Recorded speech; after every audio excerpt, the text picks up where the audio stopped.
This is the DLR Cast, the essential podcast for fans of Diamond David Lee Roth. Look at all the people here tonight. Welcome to the DLR Cast, the only podcast by and for fans of David Lee Roth. As always, I'm Steve, not related to Diamond David Lee Roth, joined as always by my good friend, the dangerous, the debonair, Darren Paltrowitz. Darren, it is good to see you again. It's been a while. It's been a while.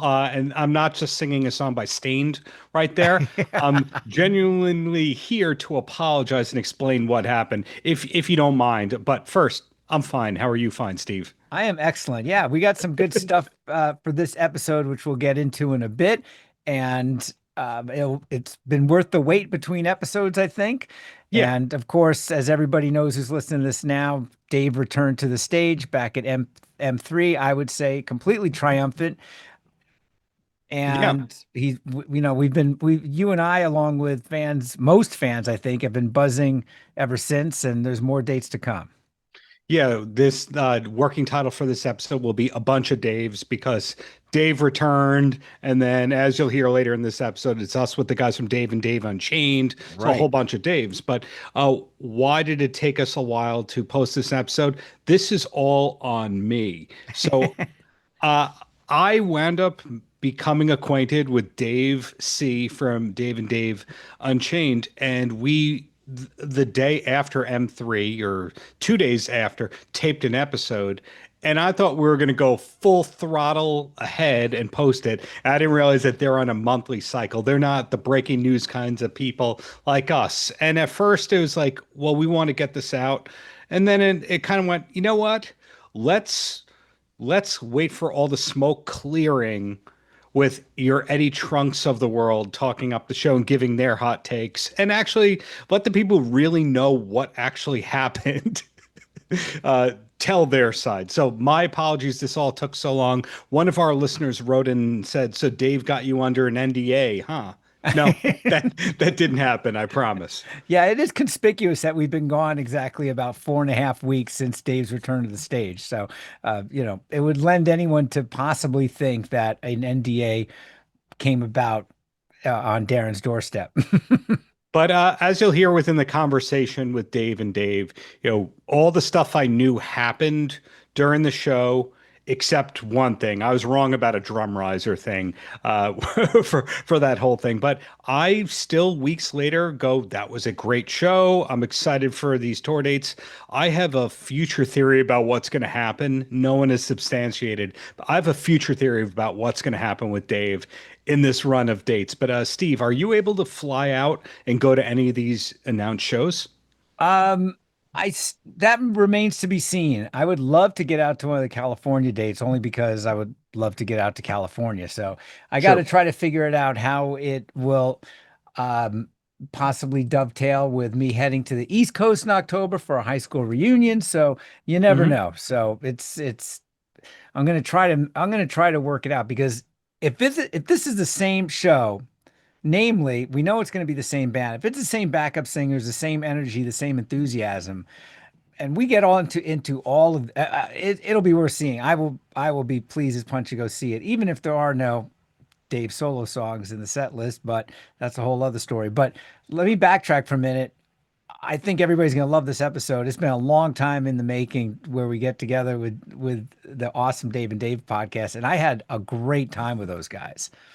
It was a lot of fun. Absolutely. I don't think it's going to be the same set list as M3. I think that there will be solo material. I haven't asked about this. This is me guessing based on how many times that Dave has changed his mind over the years, over the past 5 years, about what the set list should and shouldn't be. And also, one of the ad mats for these tour dates said something like playing songs from his whole career. I saw that. That piqued my interest. Yeah, I think that's going on. And I don't remember if I said this on the Dave and Dave interview, but what one of my sources had told me was the rehearsals kept going and going and going because Dave was asking them to learn more songs. And it was upwards of 30, maybe upwards of 40 songs that they learned for that run, knowing full well this is a 75-minute show. So yeah, if you're David Lee Roth and you're already this invested and this prepared, you're not going to go, oh, I can't possibly ask them not to learn five more songs.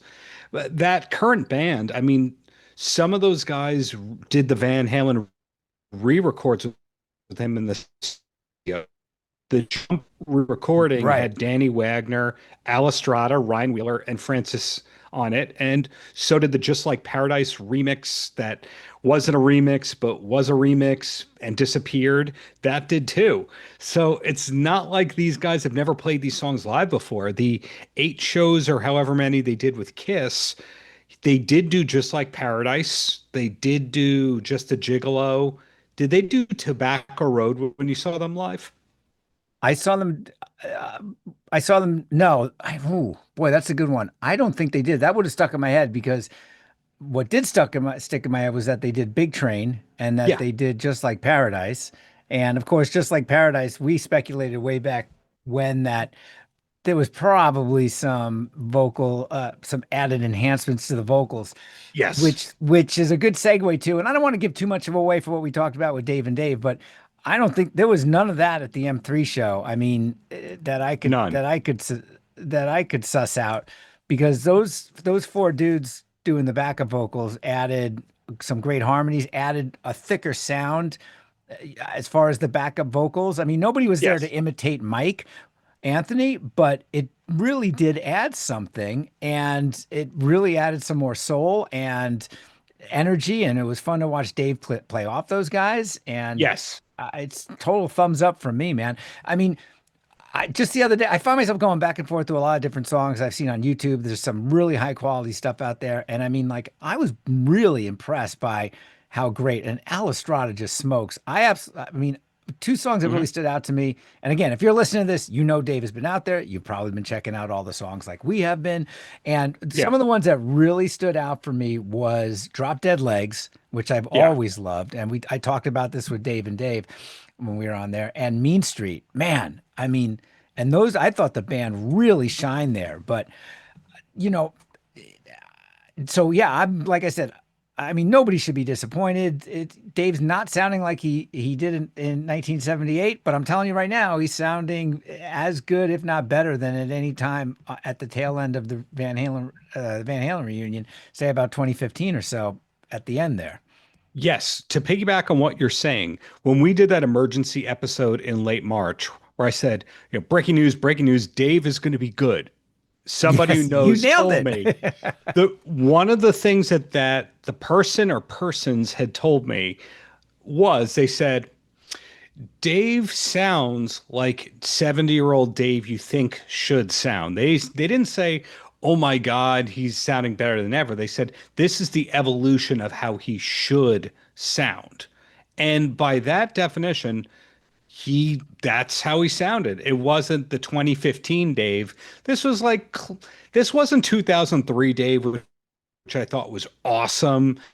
This is this wasn't 2007. This was closer to 2011, 2012, Dave, I would say. That's I agree. I totally agree with that. You know what this is? This is a 70-year-old Dave who sounds like he really took care of himself and put the time in, which for the Yeah. last 6 months, really since the start of this year, and maybe Indonesia has something to do with it as well, but certainly Yeah. the time in rehearsal wise, taking this seriously. Hey, he sounds better than any corporate gig we saw, and he sounds better than any of the stuff with when he was out there with Kiss, and he really wasn't that bad for the most part, from what I could hear, enhanced backup vocals notwithstanding. I mean, it wasn't the worst day we heard the Kiss shows. Uh, that is. So I think he's better. He's better than that. And I guess the big thing I want to know is that, and this all remains to be seen. And we'll start figuring this. We'll start seeing this July 22nd in Paso Robles, California, at the California Mid State Fair. And that Yeah. is, will that enthusiasm, that work ethic, and actually above everything else, that attention span that was all apparent, a strong attention span, and in that it kept him, that kept him motivated to do this. That was all there for M3 in early May. Will that still be there starting on July 22nd? Can I give the real answer rather than the answer that all of our listeners want to hear. And again, let me preface it. That's the big question. This is why I don't think so. I You think don't think what? You don't think it will, he will. I predict the first one, two, three gigs of this run, Dave will be all into it and excited. And then I think he's going to get tired of it and it's going to feel like a day job to him because Dave is kind of the king of good behavior and putting in the work early on and then letting it go by the wayside. So, he has a history of this. And I like to about how many like strong starts and then stoppage out of nowhere that this kind of happened with. And you can say, well, Darren, in 2003, he was great. And I'm like, yes. Now watch how that tour progressed. And if you watch any of those 2005, 2006 gigs towards the end, he was not into it. If you look at this Van Halen reunion, '07, he is the star of the show. He is smoking everyone in that band. And then you Because look he at has that something to second prove leg, every single night.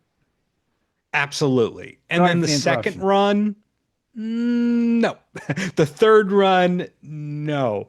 And if you notice the stories about his misbehaviors or his tantrums, the rumors, those aren't the first 5 nights of the run. The whole backstage air conditioning door thing, that wasn't the beginning of the Van Halen reunion. Yeah. These things happen as he gets a little bored or frustrated or feels like it's a day job. So Yeah. I'm hoping he breaks his habits and the kookiness stops because he's bored after 3 gigs. You're going, well, you idiot. The 2 shows that you're going to are in the middle of that run. I know. I hope I'm wrong. So what shows are you going to? I'm going to Huntington, Long Island at the Paramount, Of course, which that's a no-brainer. is one of 2 non-casino gigs on the whole run. I was told outright that they were all That's only this. casino That's only gigs. the that's only the sixth date. So Huntington, you might be okay. I think he's actually contradicting what I just said. I think he's going to try super hard at Huntington, that he's considering that his New York City play because Mm. the Paramount is a real venue. Steve, I assume you have not been to the Paramount. No, I have not. So do you remember from your olden Long Island days the iMac? Man, that might not have been around when I was there. It was around then, but it was more like Spyro Gyra kinds of Okay. fusion bands, Jean-Luc Ponty kinds of things, Yorma from Hot Tuna. That was more of what it did. And then they basically gutted it, rebuilded it, extended and then ultimately Live Nation took it over a year ago. And it is an Okay. immaculate large club or small theater that people treat it as like their New York City play. And Dave lives for New York City. So Yeah. I think that that will be the show where the guest list is really long and all of his old friends are invited to and he cares. But good luck in what's a city we can throw under the bus? Uh, DuQuoin, Illinois, at the DuQuoin State Fairgrounds on August 23rd. I would say so. I think he's going to try and Gary, Indiana, because he's originally from Bloomington. So Right. he'll go, I'm from here. Like he's going to do one of those in Indiana. But I just don't think that all the shows are going to be great based on how we've we've seen Dave evolve Ye- over the years. So the sports and boxing history buff that I am Yeah. lends me to this, brings me to this analogy, which I think Dave would appreciate. And I think he's used a variation of this analogy before in talking about Muhammad Ali. At the last 15 years, Hmm. 10 years of Muhammad Ali's career, 15 years. So after he got reinstated after being after losing his boxing license because he refused to be drafted into the Vietnam War, you know, Right. he, as his career progressed and he got a little bit slower and older, he needed like big touchstone events to get him psyched up to train for. In between all those, there was some, there was bouts or gigs, if you will, that were kind of lackluster, weren't great. He won, they drew, he made the money, but there was times he needed something to make him rise to the occasion. George Foreman, right? In 74 and 75, the Thrilla in Manila with Joe Frazier. And then after he lost the Yeah. title, he won it back when he was at 38 years old against Leon Spinks. And which reminds me, Leon Spinks, I'm telling you, he's so dumb. They took away his car. They took away his license. He walked into a telephone pole. He's dumb. With apologies to Billy Crystal on that bad Muhammad Ali impersonation. No, But, that's a new kind of Steve I don't think we've ever heard on the podcast before. but, That was great. he needed something to rise to the occasion, to bring him back, Yes. to get him into training, to go out and kick ass and put something on the calendar and go, man, that's going to be, that's where I plant my flag and I'm going to come back and kick ass for, And Entirely agree. That's what Dave's up and downs and what we're talking about kind of reminds me of. Yeah, so I look at some of these casinos that he's playing, some of these venues, and some of them are cool by traditional standards, and then some of them are not. And one of our listeners, I don't know if he wants us to say his name. He's in the Reno area. He'll know that we're talking about him. His friend, who's a talent buyer at a casino over there, went, no, I'm not booking that. So I don't think that every talent buyer wanted Dave. I don't think everyone was hungry for the comeback. And the one that intrigues me the most is the Fontainebleau in Vegas. Because the Fontainebleau, if you know your Vegas, is presenting itself as the gold standard upscale hotel. Although, let's face it, upscale in Vegas doesn't mean anything. It's just a fairy tale for you to think, oh, those people stealing money from gamblers is clean and nicer than that one that's stealing money from gamblers. But the Fontainebleau is the new cool place. And WrestleMania just did all of its stuff kind of routed around there. And I'm curious about that he got the A-list casino there. And then in Vegas, I'm sorry, in Atlantic City, he has Hard Rock, which used to be the Trump Taj Mahal. That's not the A-list one. The A-list one would be the Borgata or the Ocean Club. I don't know if that's the current name of it, but like those are the cool upscale places.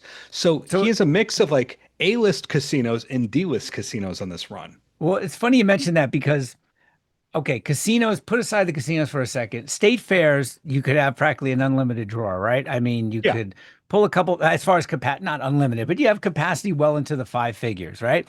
I mean, the Minnesota State Fair grandstand here, where I saw Dave sometime between 98 and 2002, if I recall.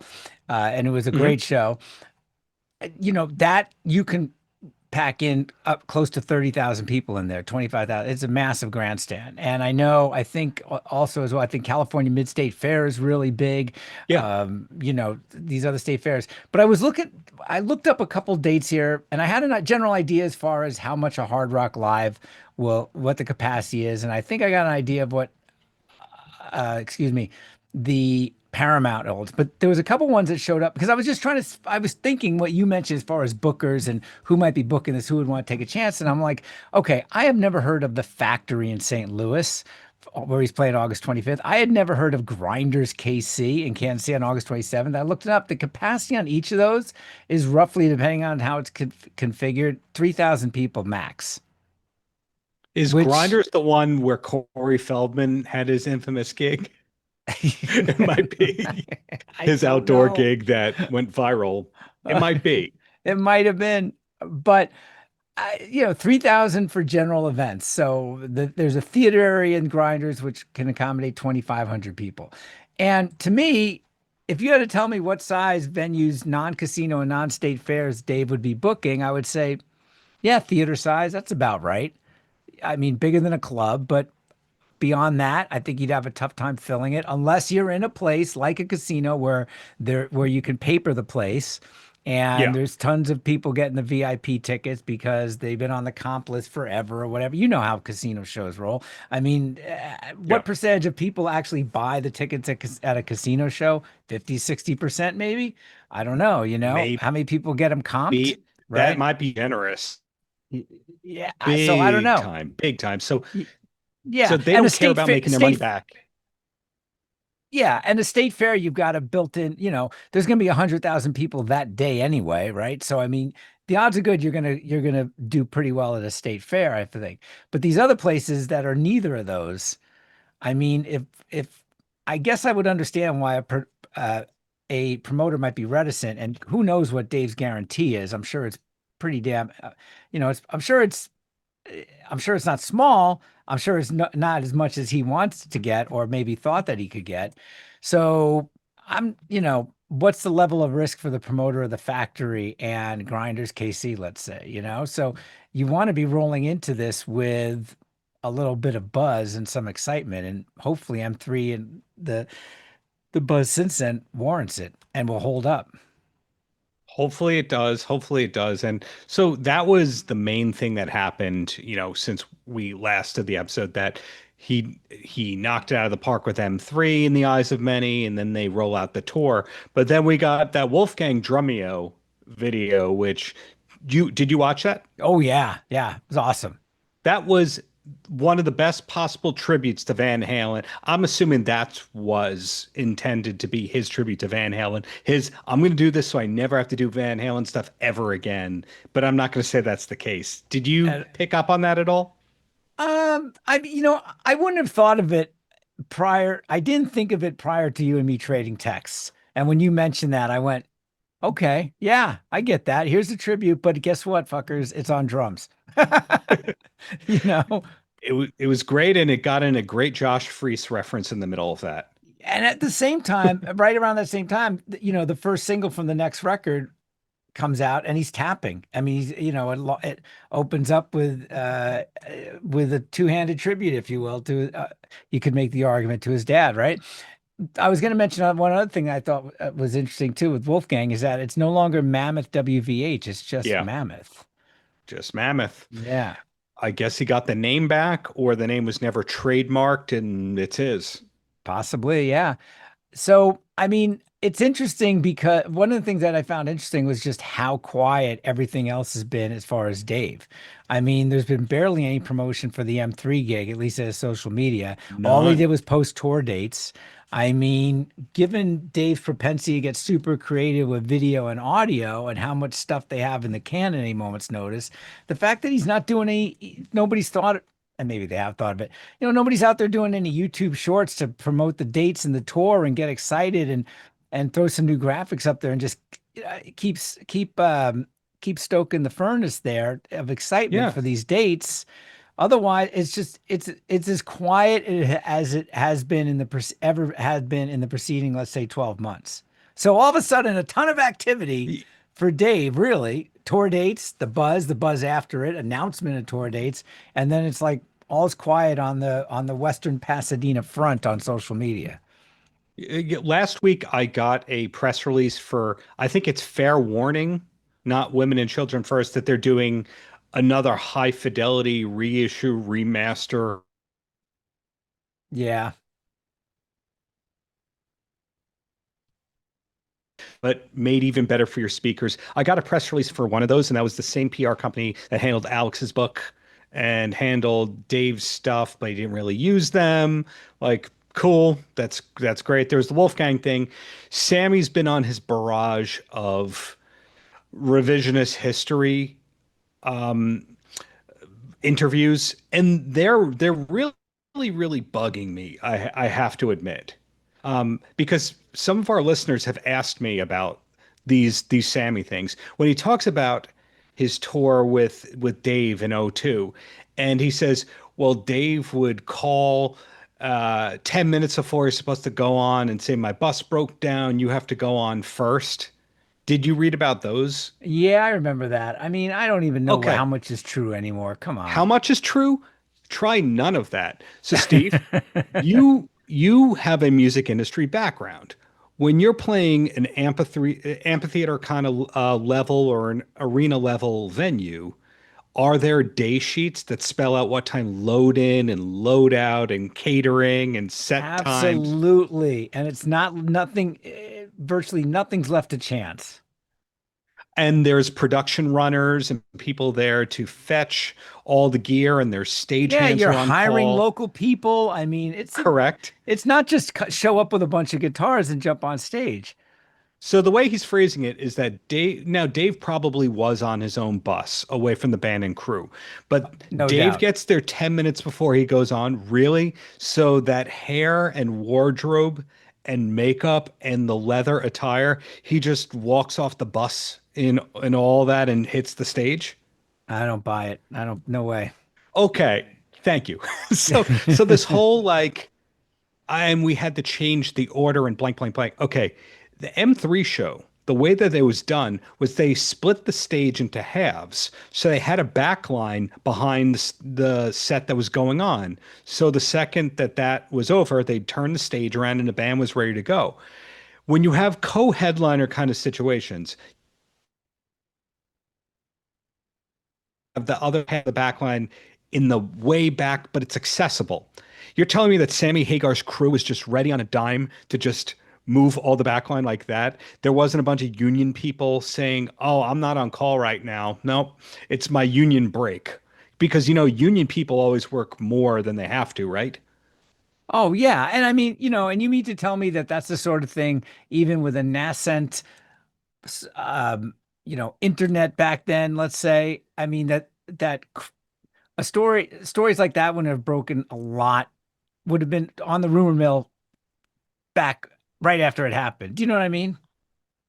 Yes. So when Sammy's putting that narrative out into the world within the past few years, a lot of his old interviews get regurgitated for modern articles or modern interviews. So he puts that out within the last few.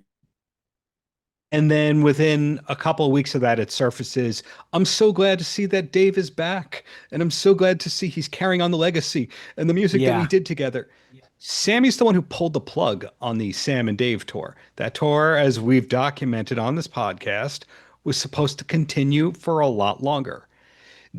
Sammy said, Dave's welcome to join me on this tour. Dave puts out the public statement. All right, I'm ready. Right. Sammy pulls back on that one. Right. So you have Sammy is still the hero of this whole situation in his own mind, but I'm perplexed about this new one that comes out that Joe Satriani is saying that he consulted Alex for the Hagar tour. Have you read that one? No. What? I don't think that that's true. I think if anything, that's because that was the Dave halted rehearsal. You I mean think for the he tribute that wasn't? tribute that wasn't where it was supposed to be Alex playing with Dave and Ryan Right. Wheeler and Al Estrada were filling in, but they realized that Al was hurt and or he wasn't able to do it, but they thought it was going to be Satriani and Newstead and Right. but now Satriani is Judas. I don't know. Wait, No, you mean to tell me that Sammy can't get a hold of Alex Van Halen at all, but Joe Satriani can? bingo. You just At a okay, you moment's got there notice. before I could. So Alex Van Halen will take Satriani's call, but not Sammy. That doesn't compute to me. I think that if you use logic, you would go, okay, this person won't talk to me. Have my wife talk to his wife. Like Sammy's wife calls up Alex's wife, Stina, and goes, hey, can we work this out? Or you have your lawyer talk to Sammy's lawyer, or your accountant talk to Sammy's lawyer, like that kind of a thing. That big bands, they're really just talking through lawyers and the people don't talk. But I don't know if I believe it anymore that it's as simple as Alex didn't call me back. I think it may have been don't call again. Thank you. Or somebody from one of the teams going, please don't call him again. He got your message. I don't think it's as Yeah. simple as none of my messages were returned.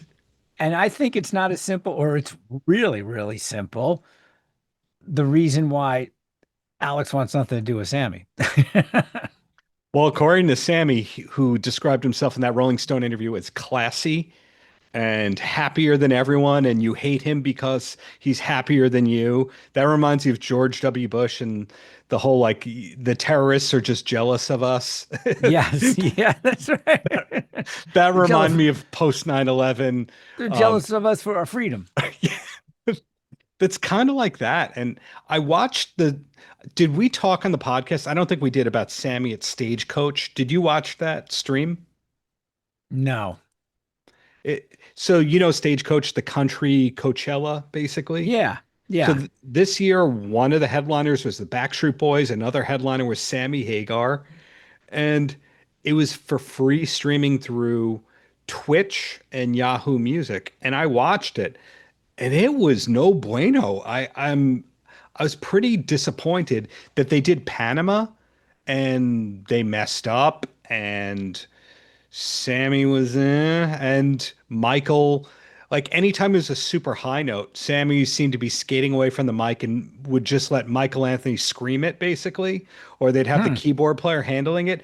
I'd never seen Sammy at like, that level or that kind of position before, where it's like, I'm not even going to try to sing that. Yeah, I mean, listen, Sammy's not 50, I mean, he's older than Dave, I think, right? I mean, Yes. I mean, I think he's still doing a good job given his age, but to say that he's as good as he was 20 years ago, that's not the case. Yeah, I'm not trying to say he should be singing like he used to. I'm just trying to say when he does all these interviews and he talks about how we're in our prime and we're still doing Right. it and we're still at our top level, part of the problem is that he's doing full on lighting, full on sound, full on volume instead of playing up his strengths and what he can do. So, of course, Dreams is out of the set list. Of course it is. But some of Yeah. these other songs that he is doing, he genuinely can't sing. And you have to go, hey, Sammy, instead of trying to do 2 hours 15, why don't you do a really tight 70? A really, really tight 70 of what you can sing and leave the people wanting more. Yeah. Refresh my memory, is he still on the road right now with this massive tribute, or is he back? I can't keep track of what he's doing. I just don't have the bandwidth anymore. I thought Stagecoach was a one-off, but the Park MGM Vegas residency is an evolving number of shows. I mean, with Like, all his announcements and then all the hoopla around encore, thank you, good night, whatever that yeah, song, right? I mean, I thought wasn't that around an announcement of tour dates it was around the Las Vegas residency, right? That's right.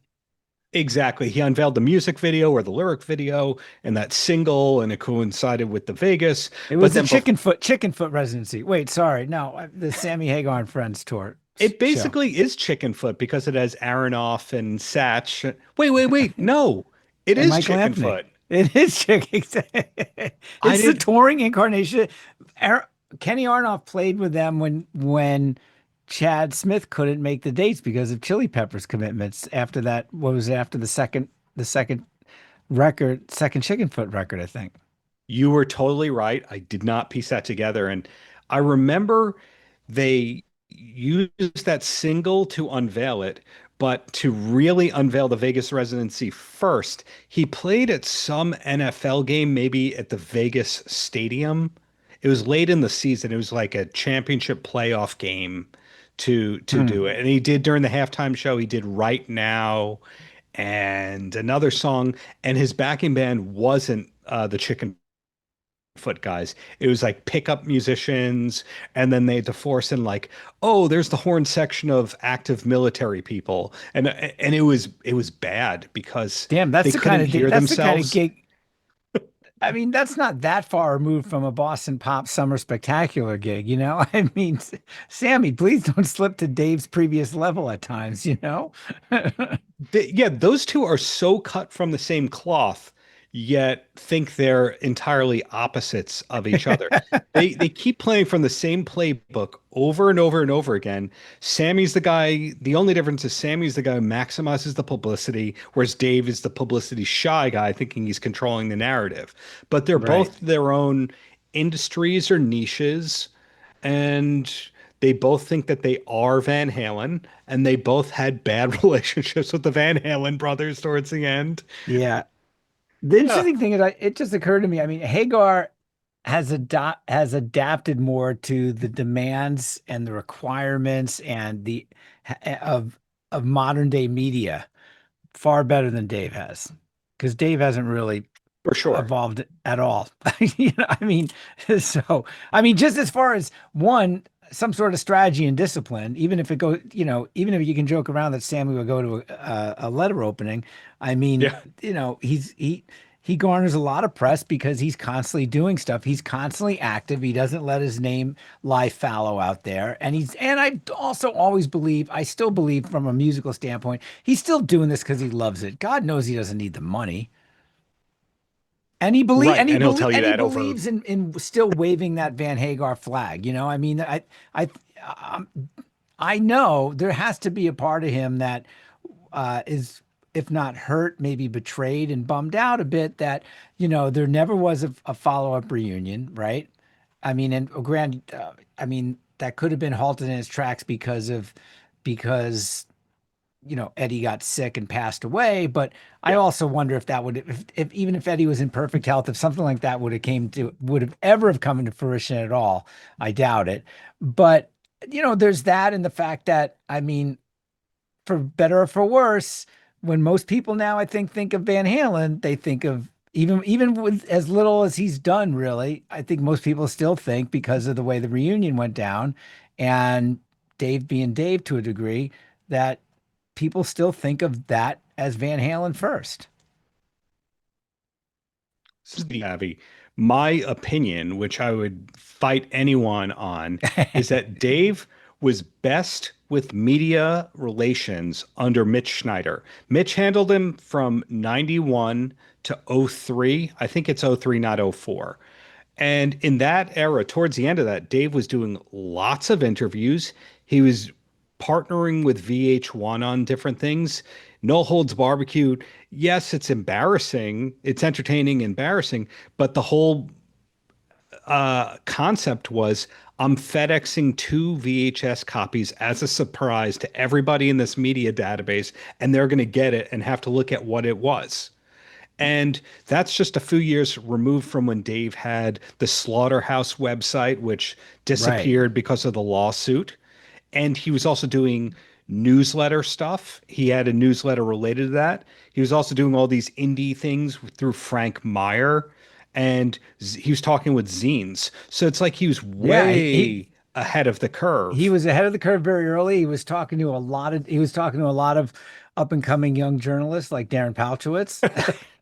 Yeah. I He, mean, he McCoy, He was accessible. he was accessible, so he was ahead of the curve on the internet. He was way too early when he did his Dave TV, which was audio only, but he did that in the audiobook through the website, exclusive music through the website, and he's doing interviews. And then all of a sudden it stopped in '04 or '05 around the radio gig and rejoining Van Halen. Once he's back in Van Halen, he stops doing interviews other than the one big LA Times thing and the one big, not Howard Stern, but the one big thing or here or there.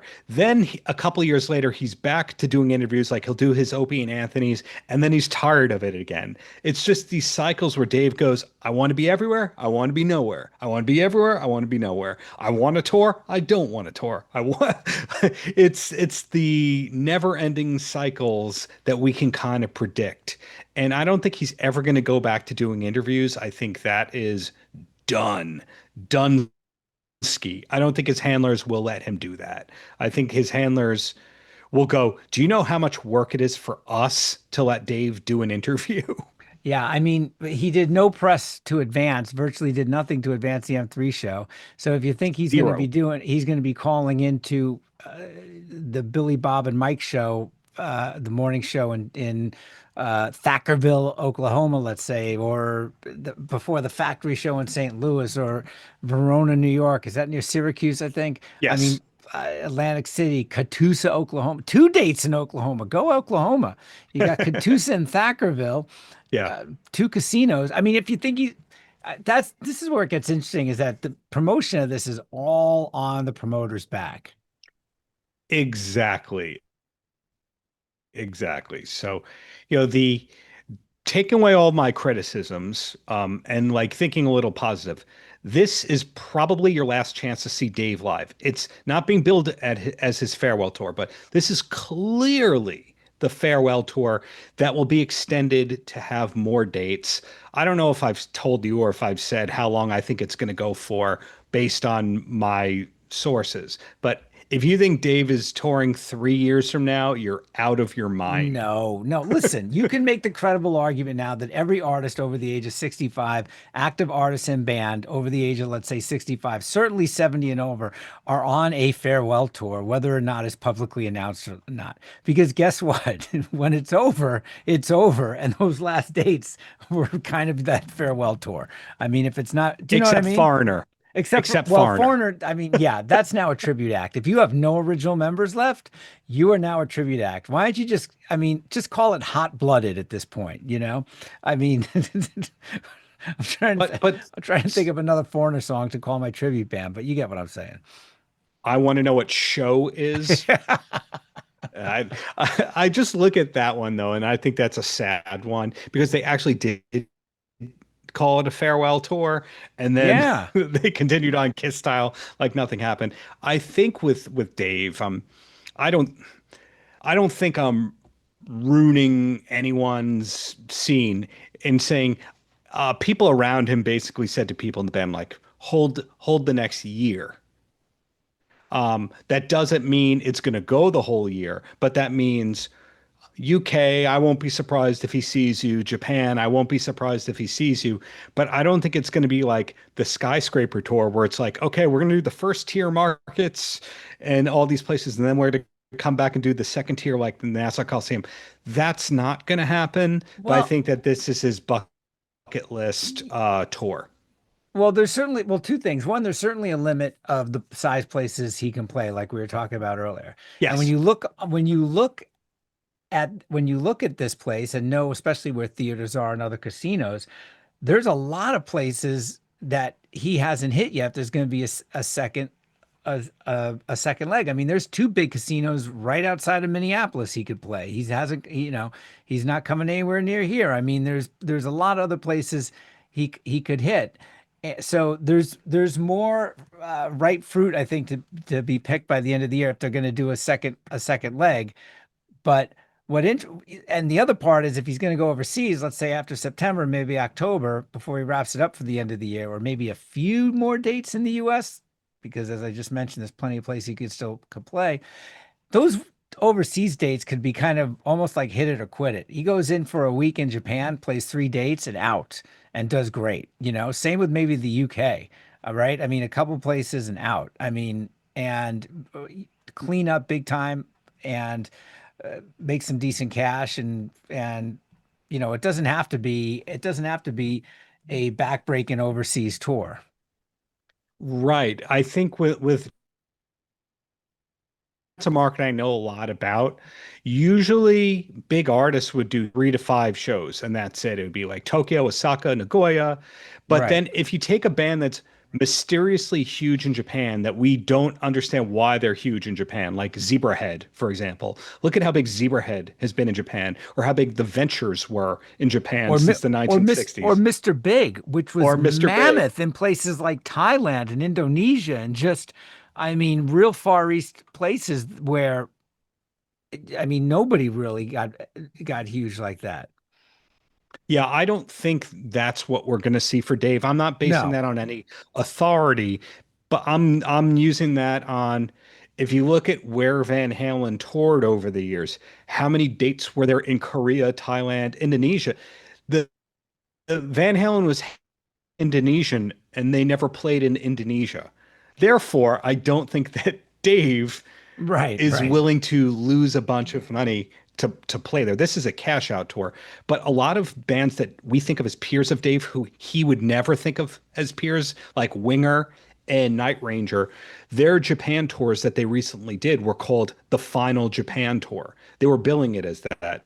So I suspect we'll see Final Japan Tour Dave, And this isn't something that anyone told me. This is just me using thoughts and patterns and analysis. Like Japan got the farewell tour of Dokken. No one else did. And that was, I think, Mr. Udo bringing them over. I think Udo or Creative Man will bring over Dave, call it the farewell tour. I think UK. I don't think there's a lot of demand for Dave in other parts of Europe, though. You could tell me Well, I'm wrong, though. I don't know. I don't know fully, but I could tell you from talking to some different bands overseas from my other podcast that there's a good number of like mid-size rock festivals that he could probably that or summertime that he's not hitting.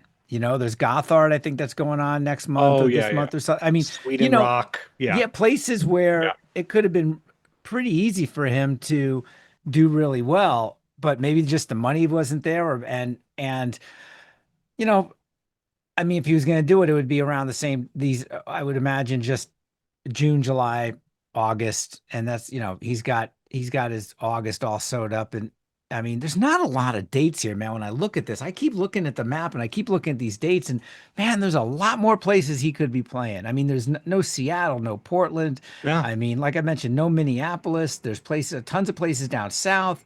I mean, Atlanta, the Carolinas. I mean, hit Virginia. I mean, there's a lot of places that if he's doing 3,000 seaters and certainly casinos, he could do, and it does well. I mean, maybe this is kind of a toe in the water sort of thing, but I don't know.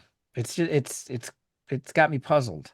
I'm just not holding my breath. I think it's a year max, but it's not booked that far out. I think it's let's see how these goes and if I still want to do this.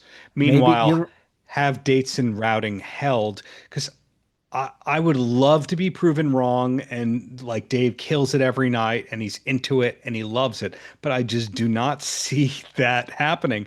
I don't see him as the kind of guy that likes to do anything twice. yeah. I mean, it's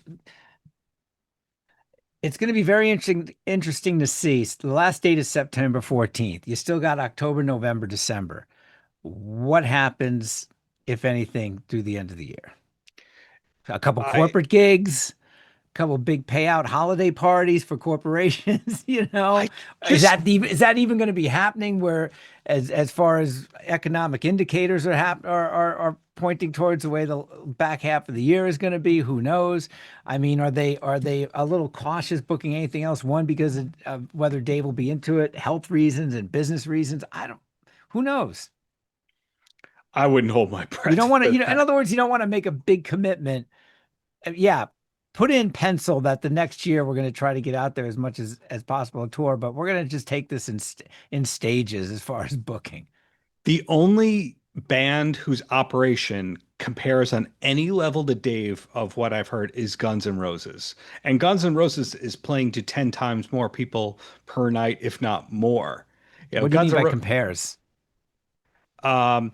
the fact that people in the band find out after the fans do when gigs are booked, the fact that people in the band book vacations with their family and then gigs or rehearsals are announced and then they have to show up to those new plans or for fear of they might lose their job if they don't. And Things that's crazy because these are stadium shows, man, for uh Guns N' Roses. yeah, I've heard those stories from I think Dizzy Reed even told me about that and I've heard that stuff about Dave World too, where Right. allegedly Steve, when the dates came out the Monday after M3, allegedly people that I may know in some form or maybe connected to looked at that ratting and went, "Huh, that's different than what we had." Or, "Oh, we Yeah. didn't know about this one and this one and this one and this one. Oh, interesting. Oh, no, we had this as that date." It's not like these people know what the next 6 months of their life is. Show me any other band where that's the case. Like Motley Crue, they don't do everything to extreme secrecy at all. You No. No. And would you say Motley Crue's a much bigger organization than Dave? Yes. They all have personal managers, and then there's a Motley Crue direct manager as well.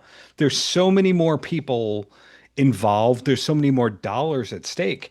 And Foreigner doesn't work like this, and Foreigner's a bigger operation. And also, Foreigner's manager, Phil Carson, does interviews, and the members of Foreigner do interviews. Right. So it's this top secret organization where even the inner circle doesn't know what the next 6 months look like.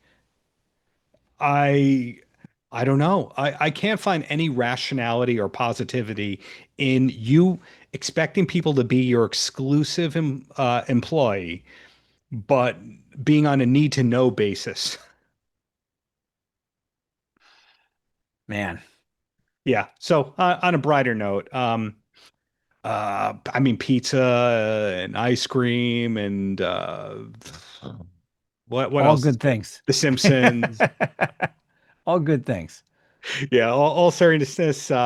Thank you all for indulging us to all this stuff. Thank you for tolerating us all this time later. We'll be back as soon as there's emergency news. If you're coming to any of these gigs, please let's meet up. I know Matthew Speddings is coming to some of the shows. You guys should meet Matthew. Hopefully Steve comes to a gig or two. Hopefully Steve Harold comes to a gig or two. Yes. Hey, Steve. Yeah, I mean all the greats. And anything, and Steve, your podcast, who's on it coming soon? Let's see. I just did an interview with a guitar player for an awesome band that I discovered out of Finland called Ginger Sweet, which I am absolutely their debut album has been in my power rotation for a couple weeks now. It's everything I love. Guitars, amazing vocals. The woman who sings has just got a great voice, big harmonies, big hooks. And then I've got just a couple episodes in, but got some other folks lined up. So the new one is called Another Cool Rock Podcast and available everywhere you get your podcasts. So, and we know you've got a lot of choices for your podcast dollar, and we want to thank you for still tuning into the DLR Cast. Nothing but yeah. And enjoy us versus Dave and Dave Unchained.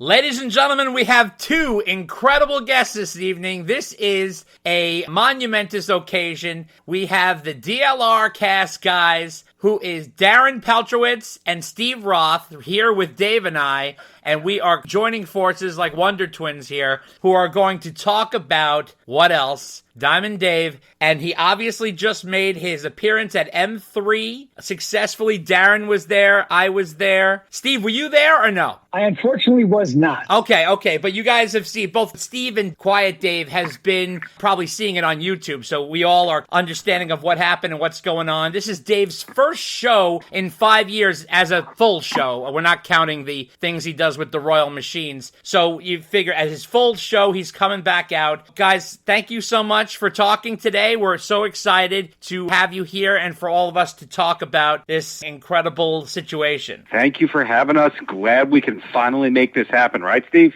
Oh, totally. I'm really psyched. Been listening to you guys for a long while. This is, as you said, momentous occasion, right? It is. Kind of like a battle royale of Dave and Van Halen, especially after Dave's return to the stage. Sure. That's right. And on the day we're taping this, Dave announced additional concert dates. Yes. So the heavens have opened up. 21 dates. We got a tour, an actual tour. It's incredible and really cool news. Now, I want to also give these guys some props right at the beginning here. So both Darren and Steve have a sick beat on Dave. And when I say that is I listen to their podcast all the time, and they do a fantastic job. They get into the weeds on Dave. I'm talking about real minute details. We're going to get into that today because that's their expertise. They are really superb at this. They're almost like sleuths. I don't know how they do it, how they work their magic. I think they might know more than the band at this point. It's kind of crazy. So it's almost like one of them is a private investigator. Either that or one of them is dating Dave. I don't know. It's crazy. So what they know is really, really good. We ask you to definitely check out their podcast, the DLR Cast. It's Steve and Darren, and they chew the fat on everything Dave. So welcome, guys. Thank you so much. Just to start off, I want to go around the table here. What your expectations expectations were. What were your expectations going in? We'll start with you, Darren. We'll go right to Steve, and then you, Dave. I thought when we first found out about this gig in January, February, that it was going to stink because I'd been in communication with people that had worked with Dave in different facets. And there was just not a lot of work ethic, and there was bad attitude stuff happening. And then in March, I met up with somebody who was in the know, and he went, this show is going to be really good, and here's why. And I kept my mouth shut about the background singers and the future tour dates and what the set list was. I heard all this and I went, this show is going to be great. And I flew back to New York and I said, Steve, we got to do an emergency episode and tell people that this show is going to be great so we're on the right side of history. Am I lying about that? No, you're right. In fact, I remember either one of those episodes. First off, guys, Darren tells me a lot of stuff, but he lowered the cones of silence on a lot of that info. So not even I got that info. Wow. So we tend to save things for the air, but sometimes we have no choice not to even air it. Right. You know, my whole thought was I really thought he was going to do really good because I had said it before. The bar was kind of low, right? Based on the private gigs we saw and what Darren was hearing and what we were seeing and feeling. And so my expectations were basically met. I thought he did really good. Yeah. What about you, Dave? What do you think? I wasn't even sure if the guy was going to show up. I mean, that was right. I mean, that's my first thing. That's legit. I mean, is it going to be canceled? I mean, because Dave just had a string of bad luck with health issues and COVID and stuff like that. So that was my first question, is he even going to show? And I remember when he was opening up for Kiss, he was sounding really good. Yes, he was. At the time. And I'm like, well, if he can pick up where he left off, admittedly it was 5 years ago, then he'll be good. But some of the reviews coming in from the private shows he was doing were not that great. As we all know, Dave has some vocal challenges. The question is, if he actually listens to advice given to him, he can pull it off. But he's been known not to do that. So, it really could go either way. I kind of felt that way. I was a little I don't know what this is going to be. And I was not really excited about his Royal Machines things. I was getting sad at some of those clips. And I was like, ugh. So I was really kind of nervous. And then Darren gave me a little bit of hope. He didn't tell me stuff, but he was kind of like, no, this is going to be good. That is not true. 4 minutes before they hit the stage, I spoiled it. That's true. But it was before the show. He didn't tell me what it was. He just said, it's going to be good. It's going to be good. Well, no, what I told you, if I remember correctly, was I said, you see that stage left empty lot that's right there? That's going to be the interesting part. And you said, is that where the backing tracks are? Right. And I said, no tracks tonight. Right. That's true. I felt encouraged. So let's get right into that. Obviously, we all know Dave has a new set of background singers. There are 4 African-American gentlemen that are backing up on live vocals, which, in my opinion, made all the difference in the world. Because if you know Van Halen music, and this is what all of Dave played, was all Van Halen music from the first 6 albums, excluding Diver Down. Obviously, the Van Halen sound is that powerful harmonies. These guys delivered a thick, rich harmony that really pulled everything together. Now, the band was tight, and they really kind of pulled it off. So what did you guys think about the background singers? How did you feel it worked with the band? Well, first off, their names, because that's not really out yet, are Andre Washington, Kurt Likes, Lykes, Juno Lake, and Stevie Notes, who's also from the band Blackwater, BLKWTR.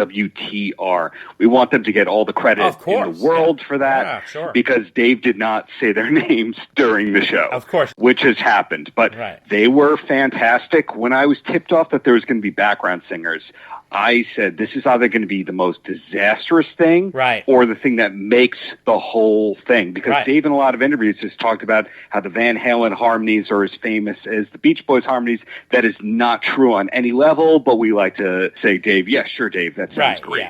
So I loved it. Okay. What did you think, Steve? I thought it was genius. I thought it was really smart. I mean, I had mentioned that on several episodes before when we talked about what could be or what should be in Las Vegas, where it's like, I'd love to see him go out with some real soulful backup singers, right? Yeah. I'm not saying I'm any great seer or anything like that, but in my mind, it would really fill out the sound, kind of make up some of the deficiencies. Even though the rest of the guys in the band sing, these guys just brought it. I mean, granted, I'm only seeing it. I watched 7, 8 different YouTube videos off of different sites, but I thought it was great. I thought it was a really smart idea. And what was really cool, too, was it was another foil for him to kind of go off of on stage, right? Yes. As far as other folks, besides the guys in the band, there was a couple songs. I noticed he went up there and just made eye contact with them, got involved in the show with them. You know what I mean? Kind of played off of them. Yeah. I thought was really cool. Yeah, he was definitely more playful with them than he was with his own regular bass, drums, guitar, and keyboard guys, for sure. So now, Dave, what did you think of this? Did this surprise you, Dave? Yes, I was genuinely surprised, number one. I was happily surprised because, like everybody here has pointed out, it definitely helped the sound. I wasn't there, so it's kind of tough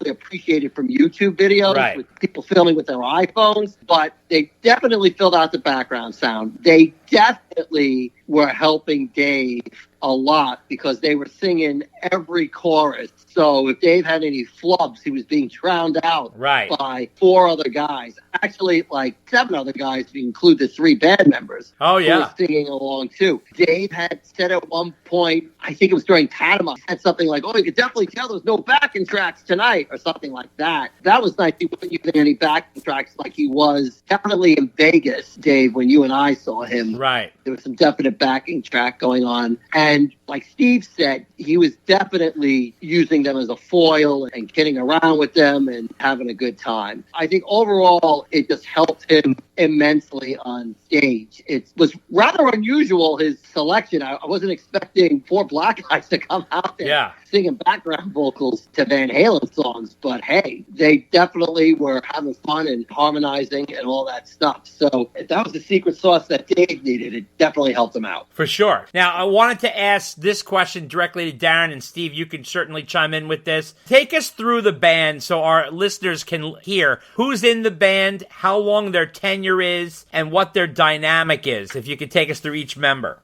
Steve, do you want to start first? I can fill in the blanks, or is this all on me to be the fan club of these segments? No, whoever wants. You know more of the details. I think we should probably start with, if you want, Al Estrada on guitar. Right. You know all their backgrounds and everything, but overall, give it up for the band. I thought they were really killer, and I think that definitely starts with Al. I mean, he adds just enough a little flavor to a lot of the riffs, a lot of what was happening on there, as opposed to just note for note completely covering Eddie. So that was my take. But Darren, you know these guys, and you chatted with them. And allegedly, I may have encountered 1 or 2 of them in my day. Allegedly. Over the years. But these are the guys who've been with them now for a little bit, and they're the same guys who did the re-records, correct? Yes, that is correct. So Al has been in the fold since I think 2018, but he was not the original guy because before him, there's Chris Griotti, who's now a major producer and writer for other people. Okay. And Frankie Lindia was there for a bit. He was in Rat for a bit. Right. And there was Jake Fawn, who was on the Kiss Dates. Jake Fawn is now in the Bullet Boys. And he's in that Starbucks commercial where the people are like doing 80s metal. Oh, wow. Jake is a great, great, great guy. And he also filled in for Red Beach and Winger within the last year or 2. Okay. They were in and out, and there was the revolving door. There was like Brett Tuggle was there. This is one of my favorite bits of trivia. So when Dave was originally putting that band together in 2018, Brett Tuggle was the music director, and he was on keyboard playing a little bit of guitar. And then he had another fallout with Dave, which insiders have called the Tuggle struggle. Forgive me if you've heard that before. I never not laugh at that one. So Tuggle was the MD, and Danny Wagner was the drum tech. Danny Wagner is now on keyboards. Wow. Danny Wagner played drums and keyboards in Warrant. He's also a great guitar player, composer. So I guess when Tuggle left, the music director responsibilities went over to Ryan Wheeler, who's on bass. Right. So Ryan is the bassist and the music director of the whole thing.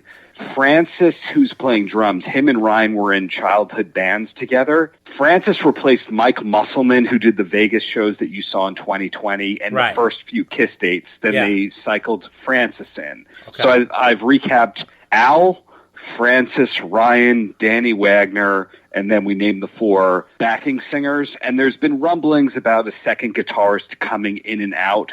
That's been a thing that's been talked about, or helping out Al, or second keyboard player, but none of that finalized. Okay, and now Francis Valentino, right? Is that his last name? Francis Valentino, right, and Ryan Wheeler, that's great. So now Ryan's been there throughout the whole Vegas thing and the Kiss thing, and Francis was like halfway through the Kiss tour? Francis was cycled in during the Kiss tour. Right, there was a fallout with Mr. Musselman. I've heard the stories. I like Mike a lot. He does other stuff. Good guy. Francis was just, I think they secretly rehearsed him at a school of rock or something like that and snuck him in. Okay. That kind of a thing. And Jake Fawn also had never met Dave before the first gig he played with Dave. The reason I point that out is it's not like Dave chooses the people in the band. So he is open, or he does unleash some control until he decides that person's fired, like he did to Griotti after a rehearsal, or Tuggle, or whatever. Now, also, in terms of the show, this I want to ask Darren. Darren, you initially gave me a schedule for the show, and it made it 15 minutes longer, and it was 15 minutes shorter. Did they cut the set? So one of my sources, when we hung out in March, told me, okay, let me rewind a little bit, because this ties in with the set list. If you don't mind, this isn't a filibuster, okay? Right, no, yeah. So I was asking about the songs that they were going to do. Right. And they went, it's all Van Halen. Right. And we were supposed to meet up a number of times, and those people were like, oh, no, we can't. There's another thing. There's another thing. There's another thing. Dave wants to do more songs. And Dave kept adding more and more and more songs. And I was going, why are you learning 30, 40 songs? Oh, Isn't it only going to be like a 75-minute set? Right. And he goes, yeah. I'm sorry, he, she, they, them. I don't want to give out gender. No, of course, right. Yeah, okay. So. But yeah, what I was told originally was a 75-minute set. But it was booked on the schedule for 90, right? When I saw 90, I said, you know what? It's really going to be 75. Dave's going to talk a little bit. Okay. Do a fake encore, walking off and on the stage. Right, yeah. I thought there would be maybe a visual thing. But yeah, it was more like 75-ish. Yeah, 75. So now, did you hear some of the rehearsed songs that were not put in the set list? Yes. If I reveal that wouldn't be a good thing. But let's just say it's all Van Halen. I think that this is Dave's unspoken tribute to Eddie. Oh, okay. Is there a purpose for avoiding Diver Down, or is that in the mix? I've heard about those songs being done, but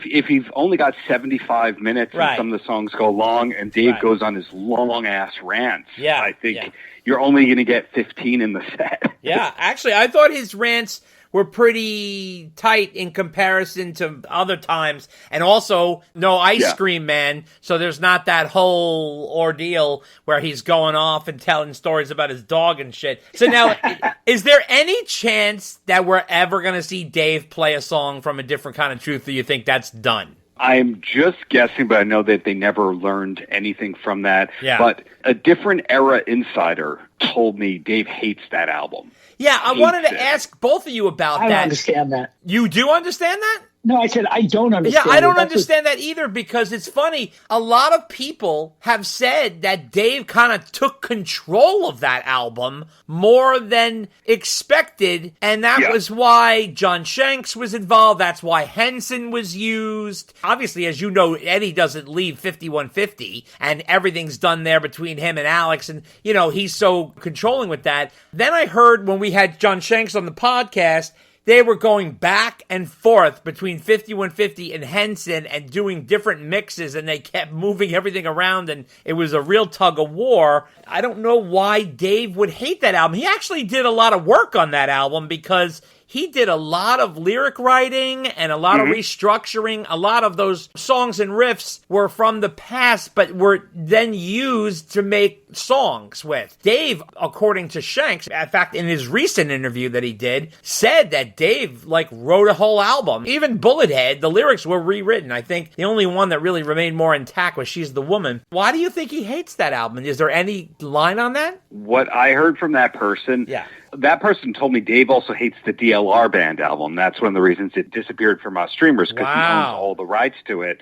And breaking my heart. That person's simplified explanation of the whole thing is that if something's not successful, that he buries it or he doesn't appreciate it. And his definition of success, you could go, hey, it sold, 30,000 copies right out the gate, and he got all the royalties because he was making the CDs in his backyard and all that. But we're talking about a person who sold 10 million copies of 1984 and 10 million copies of the first record. Right. And he didn't do a full tour in support of the DLR Band album. Right. He didn't really make a music video. He kind of made a music video, but didn't really. He really abandoned that one, much like he did the Roth Project, Ink the Original. There's a lot of things that once he doesn't see that initial, this is a huge buzz thing, he goes, nah, whatever, next thing. It's interesting because that's the kind of album that could get a second life from streaming. Yeah. Because, big time. Right? Yeah. Because nobody owned it or bought it the first time. So, it shows up on the catalog and you're like, oh, I didn't even know this existed.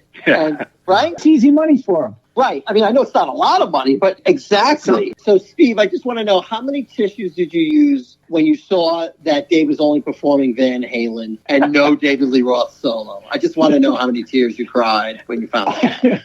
At least a couple. I mean, listen, it was expected. Doesn't mean I'm not disappointed. But there was a great little tease when he opened up the Kiss, when everybody wanted to hear anything from Dave's solo stuff. You went, holy shit, Big Train. You know what I mean? Did I hope there would be some oddball in there or even just California Girls? Yeah. Am I surprised it's all Van Halen? No. He's disregarded 99% of the solo stuff, as Darren just attested to, pretty much dismisses just about all of it. But especially over the years when he's gotten really, whether it was podcast or whether it was, the stuff that he would post online, it was all about the early years. God forbid we got one story from him about working with Billy and Steve Vai. You know what I mean? Yeah. So, no, I hear you. Exactly. Not surprising. I mean, like his autobiography is the same way. It's like 5 to 10 pages in the whole book of working with that band. And as a reader, you're like, really? It is odd, especially when they just put out the box set. You'd think he would do something, but do you guys think it's M3 in the sense that, all right, you're at a festival, which means it's not your show, even though the crowd was Dave heavy, as Darren would probably attest. I saw a ton of old Van Halen and David Lee Roth solo T-shirts in the crowd. Yeah. They even had a guy walking around dressed as Dave with the whole outline of his crotch and everything. It was ridiculous. It was a little much. But people were really jazzed for Dave. You could tell there was a lot of Dave diehards there, and it's interesting to kind of get that vibe to see what the situation is. But is it because, hey, I'm playing M3, let me stick to Van Halen, or is it also because Van Halen's no more, especially this Van Halen, the first 6 albums? Okay, no one's touching that material out on tour right now.